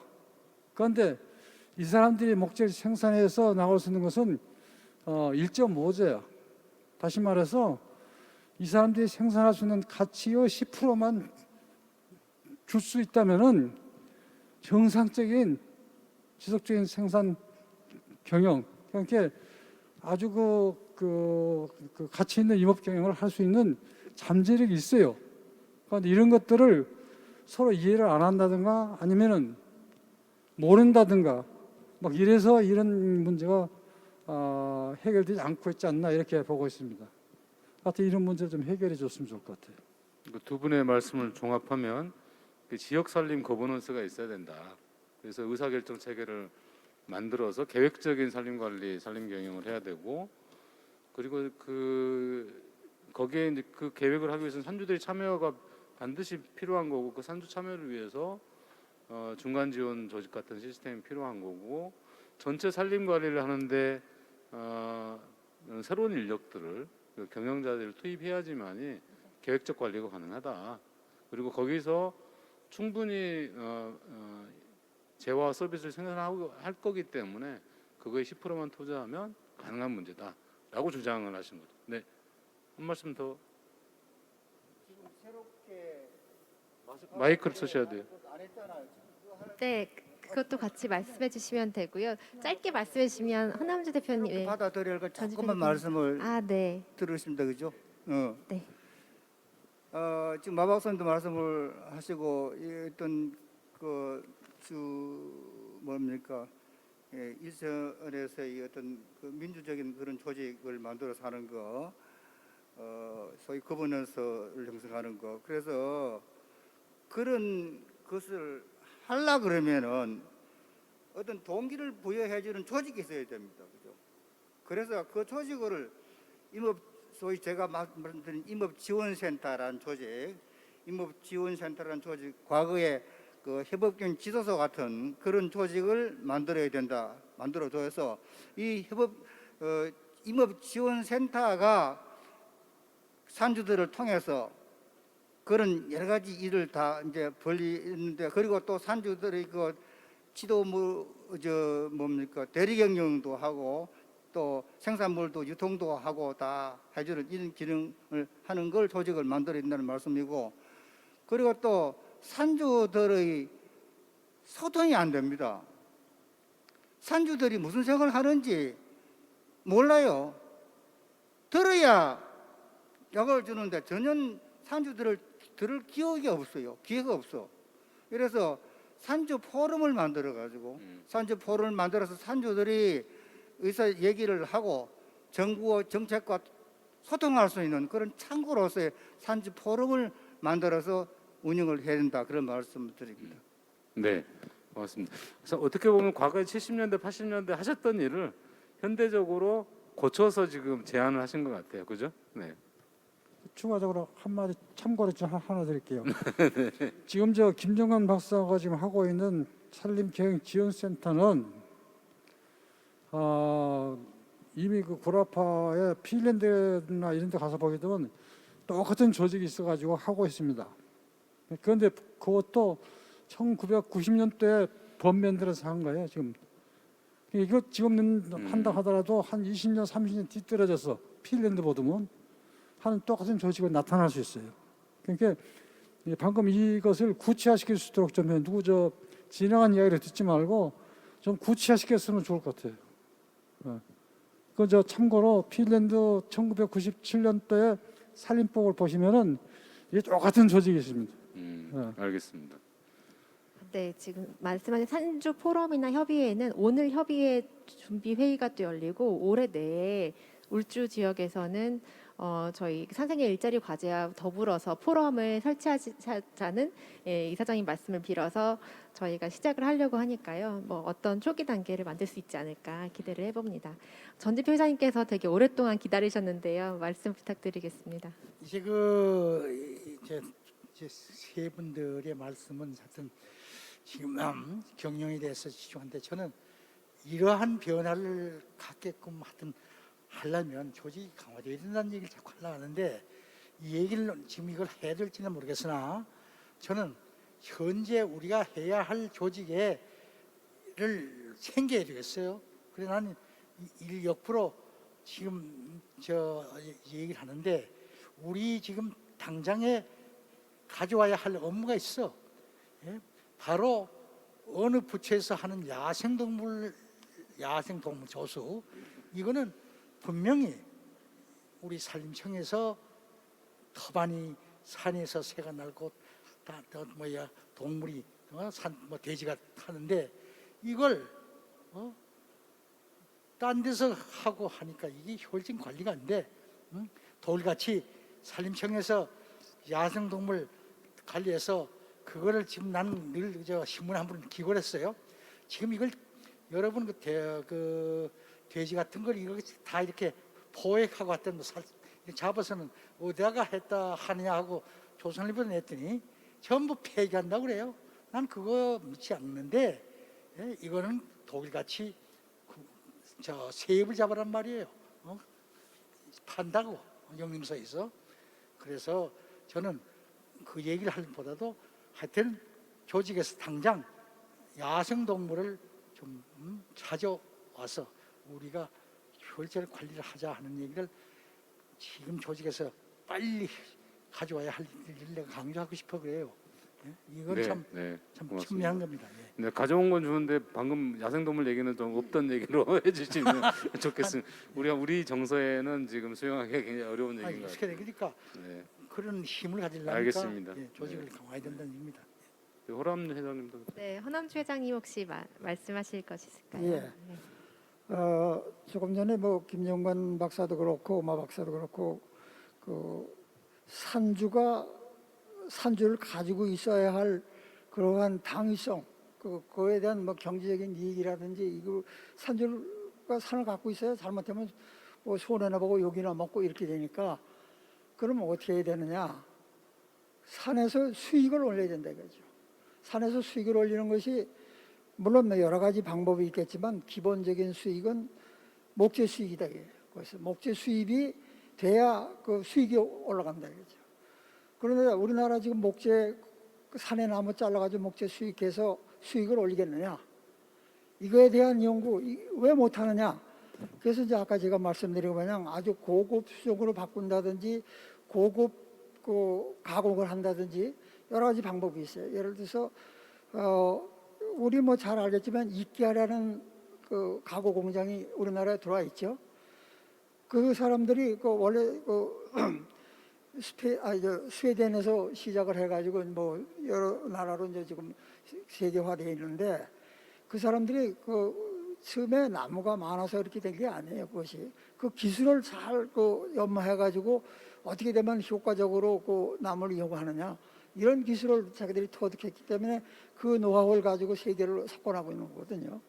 그러니까 우리도 그러한 산주들이 이익이 될 수 있는 임업을 우리가 시켜줘야 된다. 그것이 뭐냐? 그러면 고급 나무를 심는다든지 수종을 바꾼다든지 또는 목재 이용 기술을 아주 개발시켜야 됩니다. 아까 이케아 같이 그런 거를 우리가 앞으로 연구를 해서 산주가 나는 이렇게를 갖고 있지만 이건 내가 큰 재산이야. 이 재산을 가지면 뭐 내가 와서 공장에 가서 일하는 것보다 공장을 운영하는 것보다 훨씬 유리해. 이런 개념을 갖도록 우리가 산의 가치, 산이 갖고 있는 재화의 가치를 높여줘야 될 것 같아요. 그걸 하려면 뭐 아까 얘기했던 뭐 수정이라든지 여러 가지 현대 기술이라든지 또 미래를 예측한다 이런 기술이 필요할 것 같습니다. 그래서 그런 거에 대한 연구가 좀 있어야 되지 않을까 생각합니다. 고맙습니다. 저도 최근에 그 순천에 우리 서승욱 씨가 운영하는 백이 농장에서 삼나무 3헥타르를 벌채했는데 총 매출이 1억 2천이에요. 그 중에서 작업비 빼고 순수익이 6천 정도가 됐거든요. 본인이 키워냈다, 아버지가 심었던 나무가 50년 후에 지금 그만한 목재로서의 가치도 발휘를 하는 걸 보면서 얼마든지 우리한테 가능성이 있겠구나라는 걸 생각해봤습니다. 이제 네. 질의 받을 시간이죠. 네. 아, 네. 지금 질의는 사전에 질문 주셨던 질의와 그리고 온라인으로 실시간 참여해 주신 분들께서 주신 질의가 있는데요. 우선 실시간으로 참여해 주셨던 분들 중에 질의를 먼저 받도록 하겠습니다. 제가 대독하면은 혹시 거기에 대해서 말씀해 주시고 싶은 원로께서 계시면 말씀해 주시면 되겠습니다.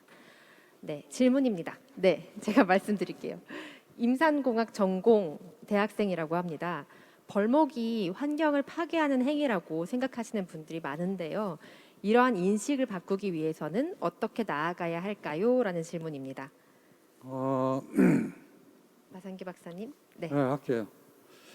이 벌목을 대면적으로 했을 경우는 분명히 환경을 훼손하고 생태계를 훼손을 해요. 그래서 그 벌목 방식을 개발하는 면적을 좁히면 좁힐수록 하는 그런 경영 기법이 있어요. 그걸 보고 우리는 다층림 경영 또는 항성림 경영이라고 그래요. 그게 이제 구라파에서 하고 있는 것은 이제 천연갱신인데 이것도 일종의 항성림 경영이란 말이에요. 그래서 이 방식, 경영 방식을 환경도 생각하면서도 할 수 있는 갱신 시스템, 그 시스템 관리가 들어와줘야 해요. 그런데 현재까지 안 들어와 있어. 왜냐하면은 생산 사업은 목재 생산업자한테 맡겨놓고 지원이 없으니까는 최대한도 훼손을 시켜가지고 자기 이익을 찾으려고 하니까 그런 현상이란 말입니다. 그래서 이걸 조화를 시켜줄 수 있도록 하기 위해서는 전문 매니저가 계획적으로 할 수 있도록 만들어줘야 해요. 지금은 산림사업은 정부가 경영주 역할을 하고 있고 목재 생산업자가 경영주 역할을 하고 있단 말이에요. 이 갈등 조정 과정에서는 가지고는 안 돼. 그러니까 전문 경영자들이 현장에 배치되어 있어가지고 이 사람이 조화롭게 관리할 수 있도록 계획적으로 관리할 수 있도록 할 수 있는 그런 시스템이 돼주게 되면 저 문제는 조만간에 사라지지 않을까 이렇게 생각되어요. 그러니까 목재 생산업하고 그다음에 목재 자원 조성업하고 손에 손 잡는 기법을 발전시켜라. 그러면 된다라고 이렇게 보여져요. 그러니까 우리가 산림을 경영해서 생산하고 하는 전 과정에서 사실은 제일 중요한 게 생산과 다시 새로운 수종으로 갱신하는 이 과정이 가장 중요한데 이거는 지금 정부에서는 예산 사업이 아니기 때문에 중앙정부도 지자체도 다 손 놓고 있는 그냥 목성에 맡겨놓고 있는 처지를 극복하기 위해서는 전문 경영 시스템을 도입하지 않으면 안 된다. 그래서 계획 생산을 해야 된다라고 말씀하시는 거죠? 그리고 이제 수배된 가치를 사회적 가치로 보라 이런 얘기입니다. 그게 일자리가 창출돼야지. 그 나온 원료를 가지고 연간 산업 발전시키지. 그게 국가에서 충분한 투자할 수 있는 여건이 되어 있는데 과거에서부터 전통적으로 그런 식으로 해왔었거든. 그러니까 이것을 빨리빨리 사회적인 풍토를 바꿔줘야 하는데 그렇게 못하고 있었어요. 그건 우리들 잘못이죠, 사실. 임업하는 사람들의 무지랄까, 무책임이랄까, 뭐 이런 것도 없지 않아 있다라고 봅니다. 우리 스스로 반성할 그런 과제라고 봐야죠. 네, 감사합니다. 네, 그 다음 질문으로 넘어가서 말씀드리겠습니다. MZ세대가 주축이 되는 현대 사회에서 산림 임업 분야를 이끌어갈 인재를 양성하기 위해서는 관련 고등학교, 대학교 교육이 어떻게 이루어져야 될까요? 라는 질문입니다. 혹시 이 인재 양성 분야에 대해서 말씀해 주실 수 있으실 분이 계실까요? 조금 어렵죠. 고등학교, 대학교 교육에 국한하지 않으셔도 될 것 같고요. 만약 가능하시면 네, 말씀해 주시면 감사합니다. 이제 이 고등학교의 경우는 그 산림 그 기능 중심으로 교육을 시켜가지고 다시 말해 작업 중심으로 시키고 대학의 경우는 경영 관리 중심으로 교육을 시켜줘야 해요. 그리고 종합적인 그 기술자가 될 수 있도록 교육을 시켜주는데 지금은 종합적인 그런 그 교육을 안 시키고 있어요. 예를 들면은 산림 경영자의 경우는 문화학, 인문학하고 산림하고 연계시켜줘야 해요.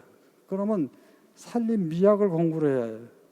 그럼 어떻게 경영적으로 관리하고 휴양을 어떻게 가치를 높이고 등등의 역할을 할 수 있는데 그것이 안 들어와 있어요. 그러니까 인문학하고 산림과학하고 연계시키는 것을 공부를 하라는 얘기예요.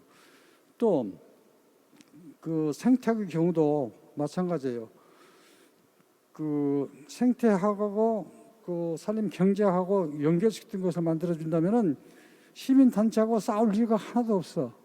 그건 이건 안 하고 있기 때문에 그런 거란 말이에요. 종 다양성을 해소하고 토양을 훼손하고 그러면 그것도 이해상관이 있는 산하 주민의 경우는 반대하죠, 당연히. 그리고 산주하고 또 그 소통 문제는 이 사회학적인 그 지식을 가지고 있어요. 뭐냐면은 서로 소통할 수 있고 어떻게 하면 신뢰를 할 수 있고 뭐 이런 그 사회적 그 역할을 할 수 있어야 하는데 이것을 안고 있을 경우는 자기 중심적으로 안 하기 때문에 싸울 수밖에 없고 불만할 수 있고 신뢰 안 할 수밖에 없잖아요. 그래서 이런 그 특별하게 산림 분야는 인문과학하고 산림, 생태학하고 산림, 경제사역하고 산림에 대한 기초적인 사이언스 바탕에서 기계와 기술이 들어와줘야 하는데 지금 우리 경우는 옛날부터 뭐로 했냐면은 노동자 중심으로 교육을 시키는 거예요. 경영자, 종합기술자로서 이거 교육을 시켜야 하는데 그걸 안 시켰다 이 말입니다. 그러니까 이쪽 분야에 대한 전문 교수도 없는 것 같았나 보니까. 그러니까 여러분들 경우는 하여튼 계측한다는 측면에서 공부를 하게 되면은 얼마든지 새로운 길을 개척할 수 있다 이렇게 생각을 하고 말씀을 드리겠습니다. 네, 종합예술이네요. 산림 미학부터 경영까지. 산림은 네. 종합과학입니다. 일반 그 과학이 아니라 종합과학이면서 사회적 과학이고 그래서 재밌는 과학 그 과목이에요 사실은. 이걸 제대로 가치 발휘를 못해서 그런 거지. 네, 여기까지만 일단. 네, 고맙습니다. 감사합니다. 네. 그 다음 질문입니다. 김종관 이사장님께 온 질문인데요. 우리가 독일에서 배웠듯이 남북 산림 협력 시대에 우리가 북한 산림 복구에 해야 할 일이 있을까요? 라는 질문입니다. 한독 산림 협력 사업에서 우리가 배웠던 것으로 조립을 했듯이 우리가 북한에 도와줄 만한 것들이 어떤 것들이 있을지 여쭙는 질문인 것 같은데요. 아주 몽골도 지금 어려운- 녹화를 하셨고, 어려운 네. 질문 답변인데 어려워 그것은 제가 답변 드리기보다는 우리 마박사님이 하시는 게 좋을 것 같다 그죠? 근데 이게 아니요, 몽골 협력 7년이니까 했잖아요. 그래서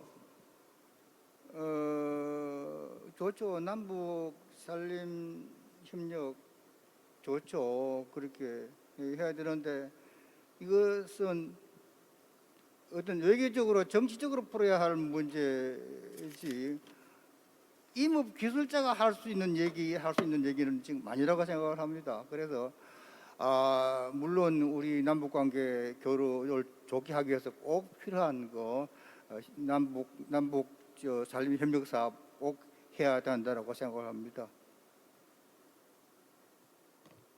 네, 네. 제가 여러 그 국가를 다니면서 젊은 시절에 해외 조림 사업에도 참여해보고 봤는데 결국에 산림 복원 문제는 그 사회의 경제 사회적 문제가 가장 중요한 것 같아요.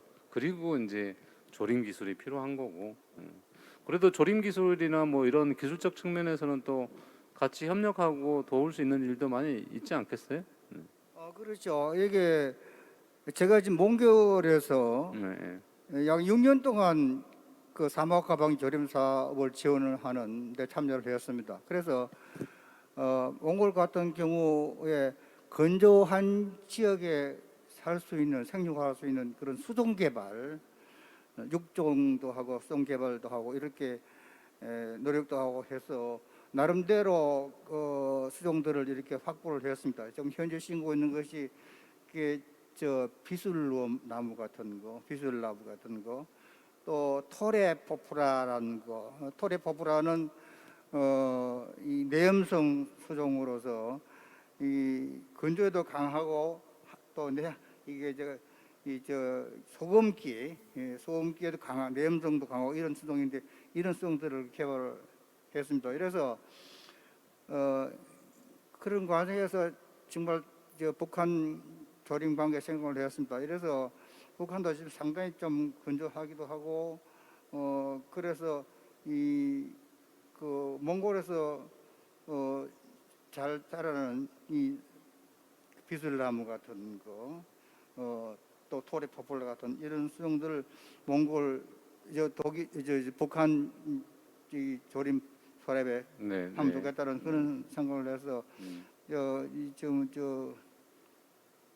그랬습니다. 그렇게 그런 제안도 해주기도 했습니다. 예. 감사합니다. 네, 감사합니다. 그런데 네, 다음 질문으로 넘어가야 됩니다. 그래요. 네.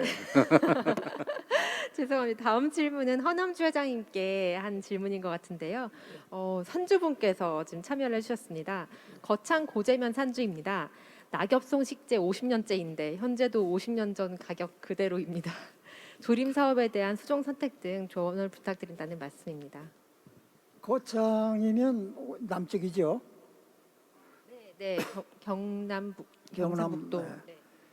거기가 산속이고 그런데 아까 제가 말씀드렸듯이 이제 우리나라 나무가 기후 변화에서 변해가고 있습니다. 실제로는 수종이 변해가는데 옛날 수종을 그대로 심어가지고는 뭐 저렇게 낙엽송만을 심어서 낙엽송으로 이용하는 그 연구를 많이 했습니다. 그걸 못했기 때문에 그걸 어떻게 바꾸느냐? 그건 아주 고부가 가치의 나무로 바꾼다 그런 얘기입니다. 그래서 거창 정도면 제가 보기에는 들매나무라든지 또는 물들매라든지 또 단풍나무, 뭐 단풍나무가 그 여러 가지가 있는데 고로쇠라든지 이런 것들 이런 걸로 서서히 조림수종을 바꿔가 가지고 고부가 가치로 가면 나중에 아주 값진 나무로 되지 않을까 이렇게 생각이 듭니다. 그래서 우리나라 남쪽의 그 산들의 나무가 이제 거의 이제 난대에서 아열대로 이렇게 변해가고 있기 때문에 그런 수종에 대한 걸 빨리 조림을 해서 그 나무 수종에 훈련도 시키고 또 그 나무 이온에 대한 것도 좀 가치 있게 우리가 만들어줘야 됩니다. 예를 들어서 낙엽송 저런 양반들은 그 낙엽송을 크로스 커트 해가지고 뭐 팀보해서 아주 고층길로 나무로 CLT를 해가지고 50층까지도 짓고 있으니까 그런 건축 기술이라든지 또 시공 기술 또는 나무 운영 기술 이런 거를 좀 연구를 해서 하면 저게 되지 않을까 되는데 저게 반드시 옵니다. 우리나라가 그런 고목재를 만들어가는 고목재가 두 가지가 있습니다. 수종적인 고목재가 있고 또 하이브리드해서 가공을 해서 하는 목재가 있는데 이제 그런 방향으로 저걸 요구하면 뭐 되지 않을까 이렇게 생각이 됩니다. 네. 그래서 남쪽에는 이미 이제 기후가 많이 되었는데 지금 옛날에 나무만 그냥 자라는 걸로 생각하고 있어요 우리는. 근데 남쪽에 가면 소나무는 이미 바닷가에는 많이 죽어가고 있습니다. 지금도 많이 죽어가고 있는데 그건 빨리 우리가 잃어버리고 빨리 새로운 수종으로 앞으로 꼭 거기에 지금 수종이 아니라도 조금 빠른 수종이라도 훈련을 시켜서 고급화 수종으로 해주면 되지 않을까 이런 생각이 듭니다. 네, 고맙습니다. 혹시 활엽수 말고 침엽수 쪽도 추천하실 만한 수종들이 있으실까요? 침엽수는 뭐 우리나라에 많이 들어와 있잖아요. 뭐 편백나무도 있고 근데 스기 같은 거는 뭐 조금 문제가 있고 그다음에 이제 활엽수에는 좀 많이 있어요. 뭐 아까 얘기했듯이 조금 북쪽 지방에는 그 들매, 물풀에 뭐 이런 것들 그것이 고급화되고 단풍나무 같은 거. 알겠습니다. 네. 단풍나무도 그냥 여기 단풍나무는 잘 안 자라니까 예를 들어서 울릉도 고로쇠라든지 뭐 이런 거를 빨리 개발해서 해야 되겠고 그러니까 생육 그 상황을 맞춰줘 가면 되거든요, 그것이. 그다음에 이제 뭐 육박나무라든지 또 농나무 계통이 약용으로도 쓰고 여러 가지 유용제로 쓰고 옛날에 그 징기스칸이 세계를 정벌할 때 가장 그 힘을 가지고 있었던 것이 금마차라고 그러지 않습니까? 그 마차를 타고 가는데 그 마차에다가 황칠을 칠을 해가지고 황칠은 뭐 은하다처럼 급이 된다고 그러니까 그래가지고 그걸 칠을 하고 다녔는데 야 이건 뭐 이 사람은 황금 마차를 타고 다닌다. 그래서 사람이 그 길을 잡았다고 그래요. 그리고 우리나라에서 몽골을 조공한 게 뭐 황칠, 그다음에 비자, 말 이런 거 있지 않습니까? 거기에 그 황칠이 들어간 거예요. 그래서 그런 것들 우리가 뭐 연구를 해야 되지 않겠나 봐요. 네. 그렇습니다. 고맙습니다. 네, 감사합니다. 다음 질문은 저기에 네, 약간 추가해서만 한 마디만 네, 드릴까요? 짧게. 네, 짧게만. 네. 지금 저 나엽성이 50년 정도밖에 안 되니까 아마 크기로 봐서는 저럴 수밖에 없을 거예요. 그러니까 강도로 감발을 하고 그 사이에 하층으로 방금 허남주 사장이 말씀하신 대로 음수정 수종을 심으면은 그 감벌된 나엽성어 장착하여 커질 거고 새로운 가치를 가지고 있는 한렵 수종이 하층에 전부 음수니까 지금 이제 추천하는 수종들이 하게 되면은 다층으로 개량할 수 있는 그 좋은 가치가 될 것 같으니까 한번 고려해 보시기 바랍니다. 네. 네, 감사합니다. 다음 질문으로 넘어가겠습니다. 다음 질문은 전진표 회장님께 드리는 질문인데요. 지금 중앙 조직에 대한 혁신을 계속 말씀해 주셨는데 우리나라 지속 가능 산림 경영을 위해서 지자체 단위, 광역시 그리고 기초시군구에서 산림 행정 조직의 변화가 필요한 부분이 있다면 말씀을 여쭙겠습니다. 네, 아주 좋은 질문이네요. 저희들이 있을 때도 그렇지만 지금 저 느끼는 바는 지금 시도 조직으로 가면 이게 우리가 옛날에는 말이요, 옛날이라고 가면 안 되죠. 과거 지산업과 때는 전 그 지방 단체를 이름을 산림과라는 걸 통일해 왔어요. 근데 지금 지방을 다 다녀보니까 이건 환경과 산림을 가지고 덤펄물이고 해서 뭐 공원 산림관이 뭐 공원 녹지관이 이렇게 해서 지금 이렇게 해서 아주 그 임업에 대한 것을 약화시켜서 그저 하나의 그 뭐랄까요, 그 지방자치단체장이 어떻게 필요한 그런 데만 자꾸 신경 쓰더라고요. 그저 복지기능 뭐 휴양림 뭐 이렇게 하고 무슨 공원 만든다. 친구라서 저는 산청해야 되고 이런 얘기를 한번 했죠. 지금 여러분 우리가 스스로가 이렇게 뭘 하나 망치고 하나 있다. 뭐냐? 지금 산림 경영이라는 것으로 옛날 우리가 조직을 산림을 우린 조림을 하다 보니까 저 같은 사람도 그 굳어져 있는 기거든요. 조림하면 그 당시는 그게 다인 줄 알았어. 근데 지금 이렇게 숲이 되니까 환경 아까도 패러다임을 바꾸자고 했잖아요. 그런데 지방에서는 아주 가서 보니까 조직이 완전히 복지로 이걸 가지고 가는 거예요, 자꾸.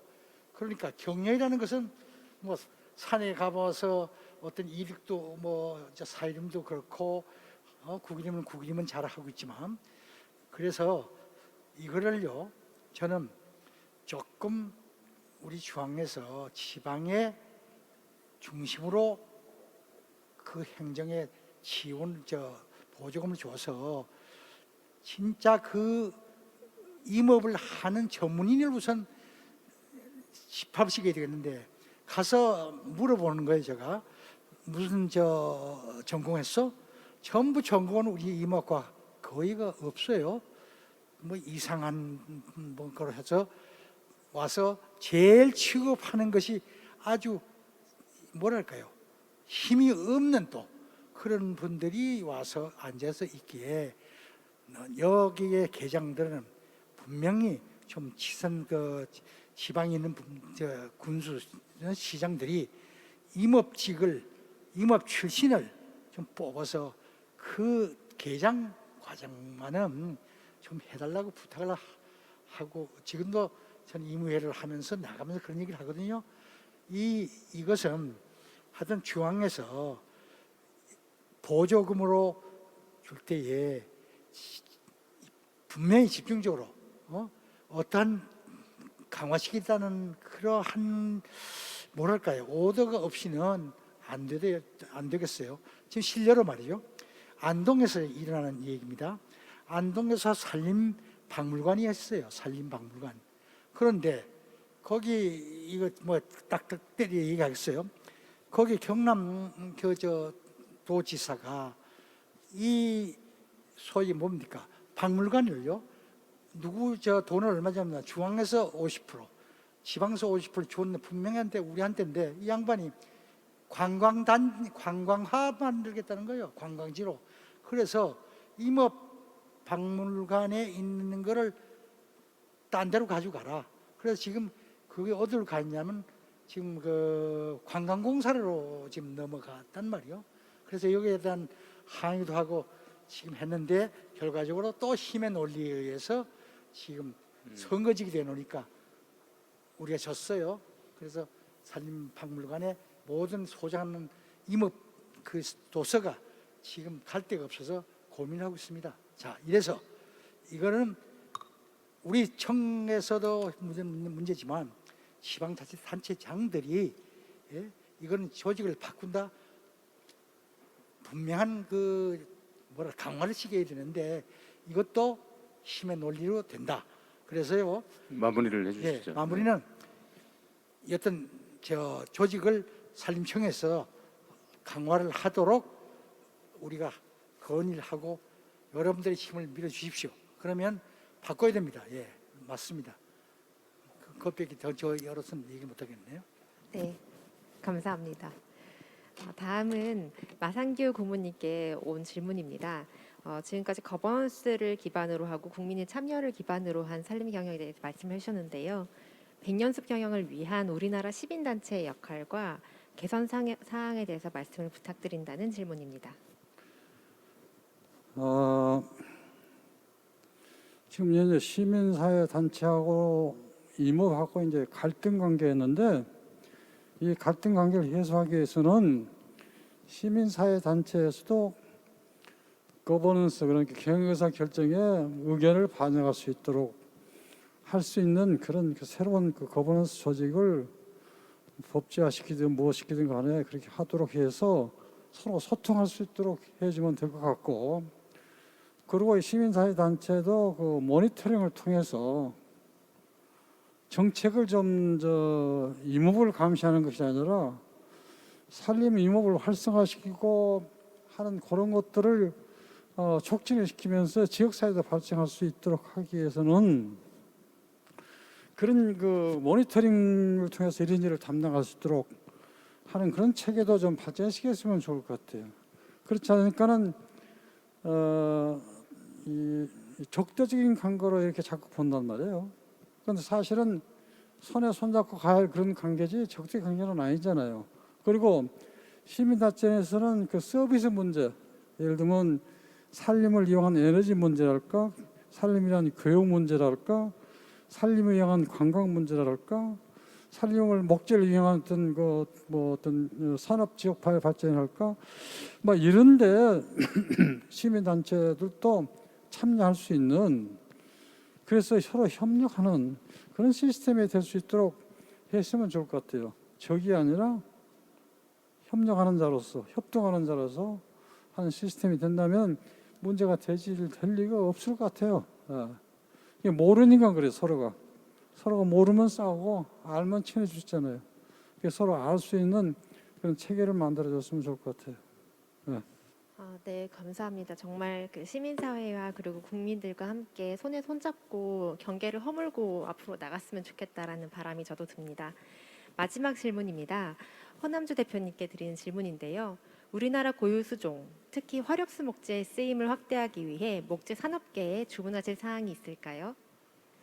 많습니다. 우리나라의 그 고유 수종이 뭐 여기는 주로 이제 화렵수재를 얘기하는 것 같은데, 화렵수재는 참나무가 아주 고급 수종의 하나고, 특히 느티나무 같은 거는 우리나라의 최고급 수종의 하나입니다.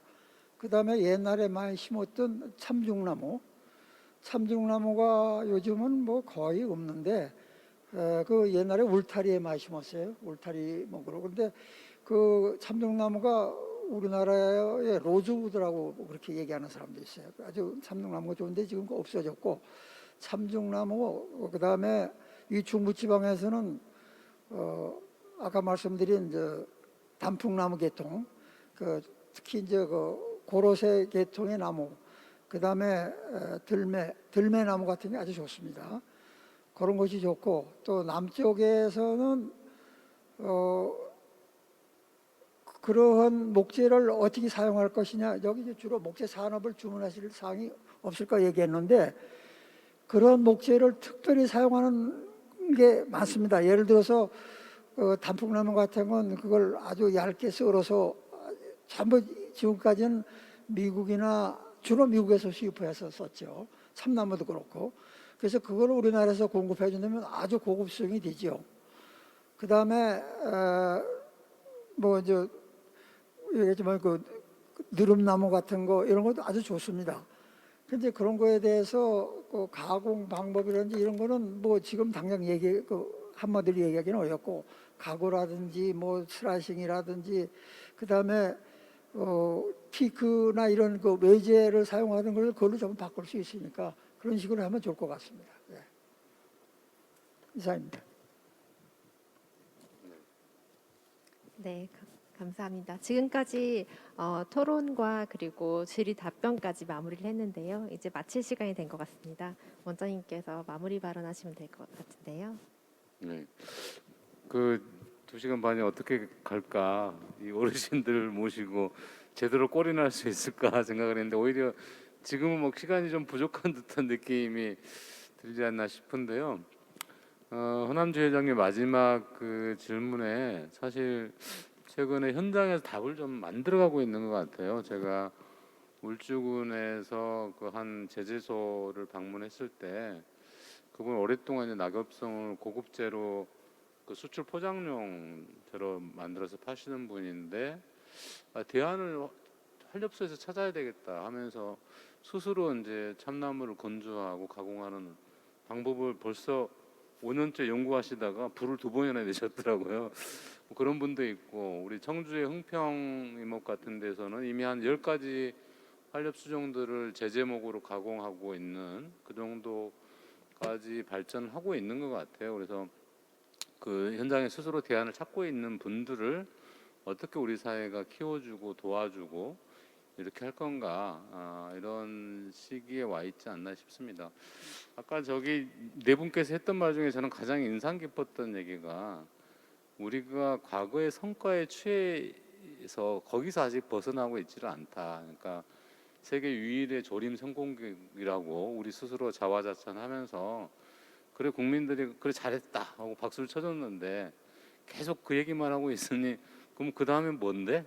라고 하는 질문에 지금 답을 못하고 있는 게 아닌가. 물론 여러 가지 답을 하고 있지만 아직 그게 우리 산림 분야에서 어떤 새로운 산림 철학으로서 확고한 전략으로서 이렇게 자리 잡고 있지는 못하지 않은가 싶어요. 그래서 이제 더 이상 이제 우리가 거기에 물론 그 성과도 잘 개성을 해야 되겠지만 그 이상의 대안들을 지금 만들어내야 될 시기이고, 이제 막 그걸 찾기 위해서 이게 한 걸음 한 걸음씩 가고 있는 게 아닌가 싶습니다. 네 분의 50년의 경험, 네 분이 지금 다 39년, 40년, 41년생이세요. 그래서 서로 자기가 형이라고 막 주장하시고, 학번도 59학번, 60학번 이러시거든요. 그러니까 거의 한 현업에서 50년 가까이 활동을 하셨죠. 이런 분들을 모시고 사실 저희가 이 짧은 2시간 반 동안에 그 얘기를 다 듣기에 너무 부족한 시간이었던 것 같고 아마 앞으로 지상에서나 또는 다른 형태로도 계속 우리 선배님들의 얘기들을 다시 모시고 함께 할 수 있는 시간을 계속 만들어 가도록 하겠습니다. 함께 진행하신 우리 한세령 국장 소감도 잠깐 들어보면 어떨까요? 네, 정말 저는 영광스러운 시간이었고요. 처음에 이 간담회를 열면서 임업은 이어달리기라는 말씀 원장님께서 해주셨는데 정말 2세대 원로분들께서 정말 갖고 계신 이 빛나는 지식들을 오늘 많이 전해주신 것 같아서 정말 감사를 드립니다. 이어달리기의 바통이 굉장히 이제 무거운 것 같아서 그게 좀 부담이 되긴 하지만 정말 금으로 새기듯 이렇게 새겨주신 그 말씀 하나하나를 이어서 2세대, 3세대 주자들도 열심히 달릴 수 있도록 하겠습니다. 감사합니다. 네, 고맙습니다. 오늘 긴 시간 여기 방청객도 계세요. 그리고 화면이 잘 안 잡히죠? 그리고 수많은 분들이 온라인에서 지금 함께 하고 계시는데 저희가 초보 진행자라 좀 미숙했던 부분도 많았을 것 같고 또 우리 원로들께서도 그 초보 유튜브에 참여하시는 분들이라 좀 미숙한 부분이 있었겠지만 그래도 아마 들으시면서 저분들의 또 우리 임업진흥원의 어떤 그 우리 산림 경영과 임업 발전의 에너지 이런 것들을 느끼시지 않으실까 싶습니다. 그 느끼신 에너지로 나머지는 다 용서해 주시고요. 저희 2021 대한민국 산림 박람회 오늘 우리 네 분의 원로들과 함께했던 지난 50년 앞으로 50년 이 얘기를 마치도록 하겠습니다. 수고하셨습니다. 고맙습니다.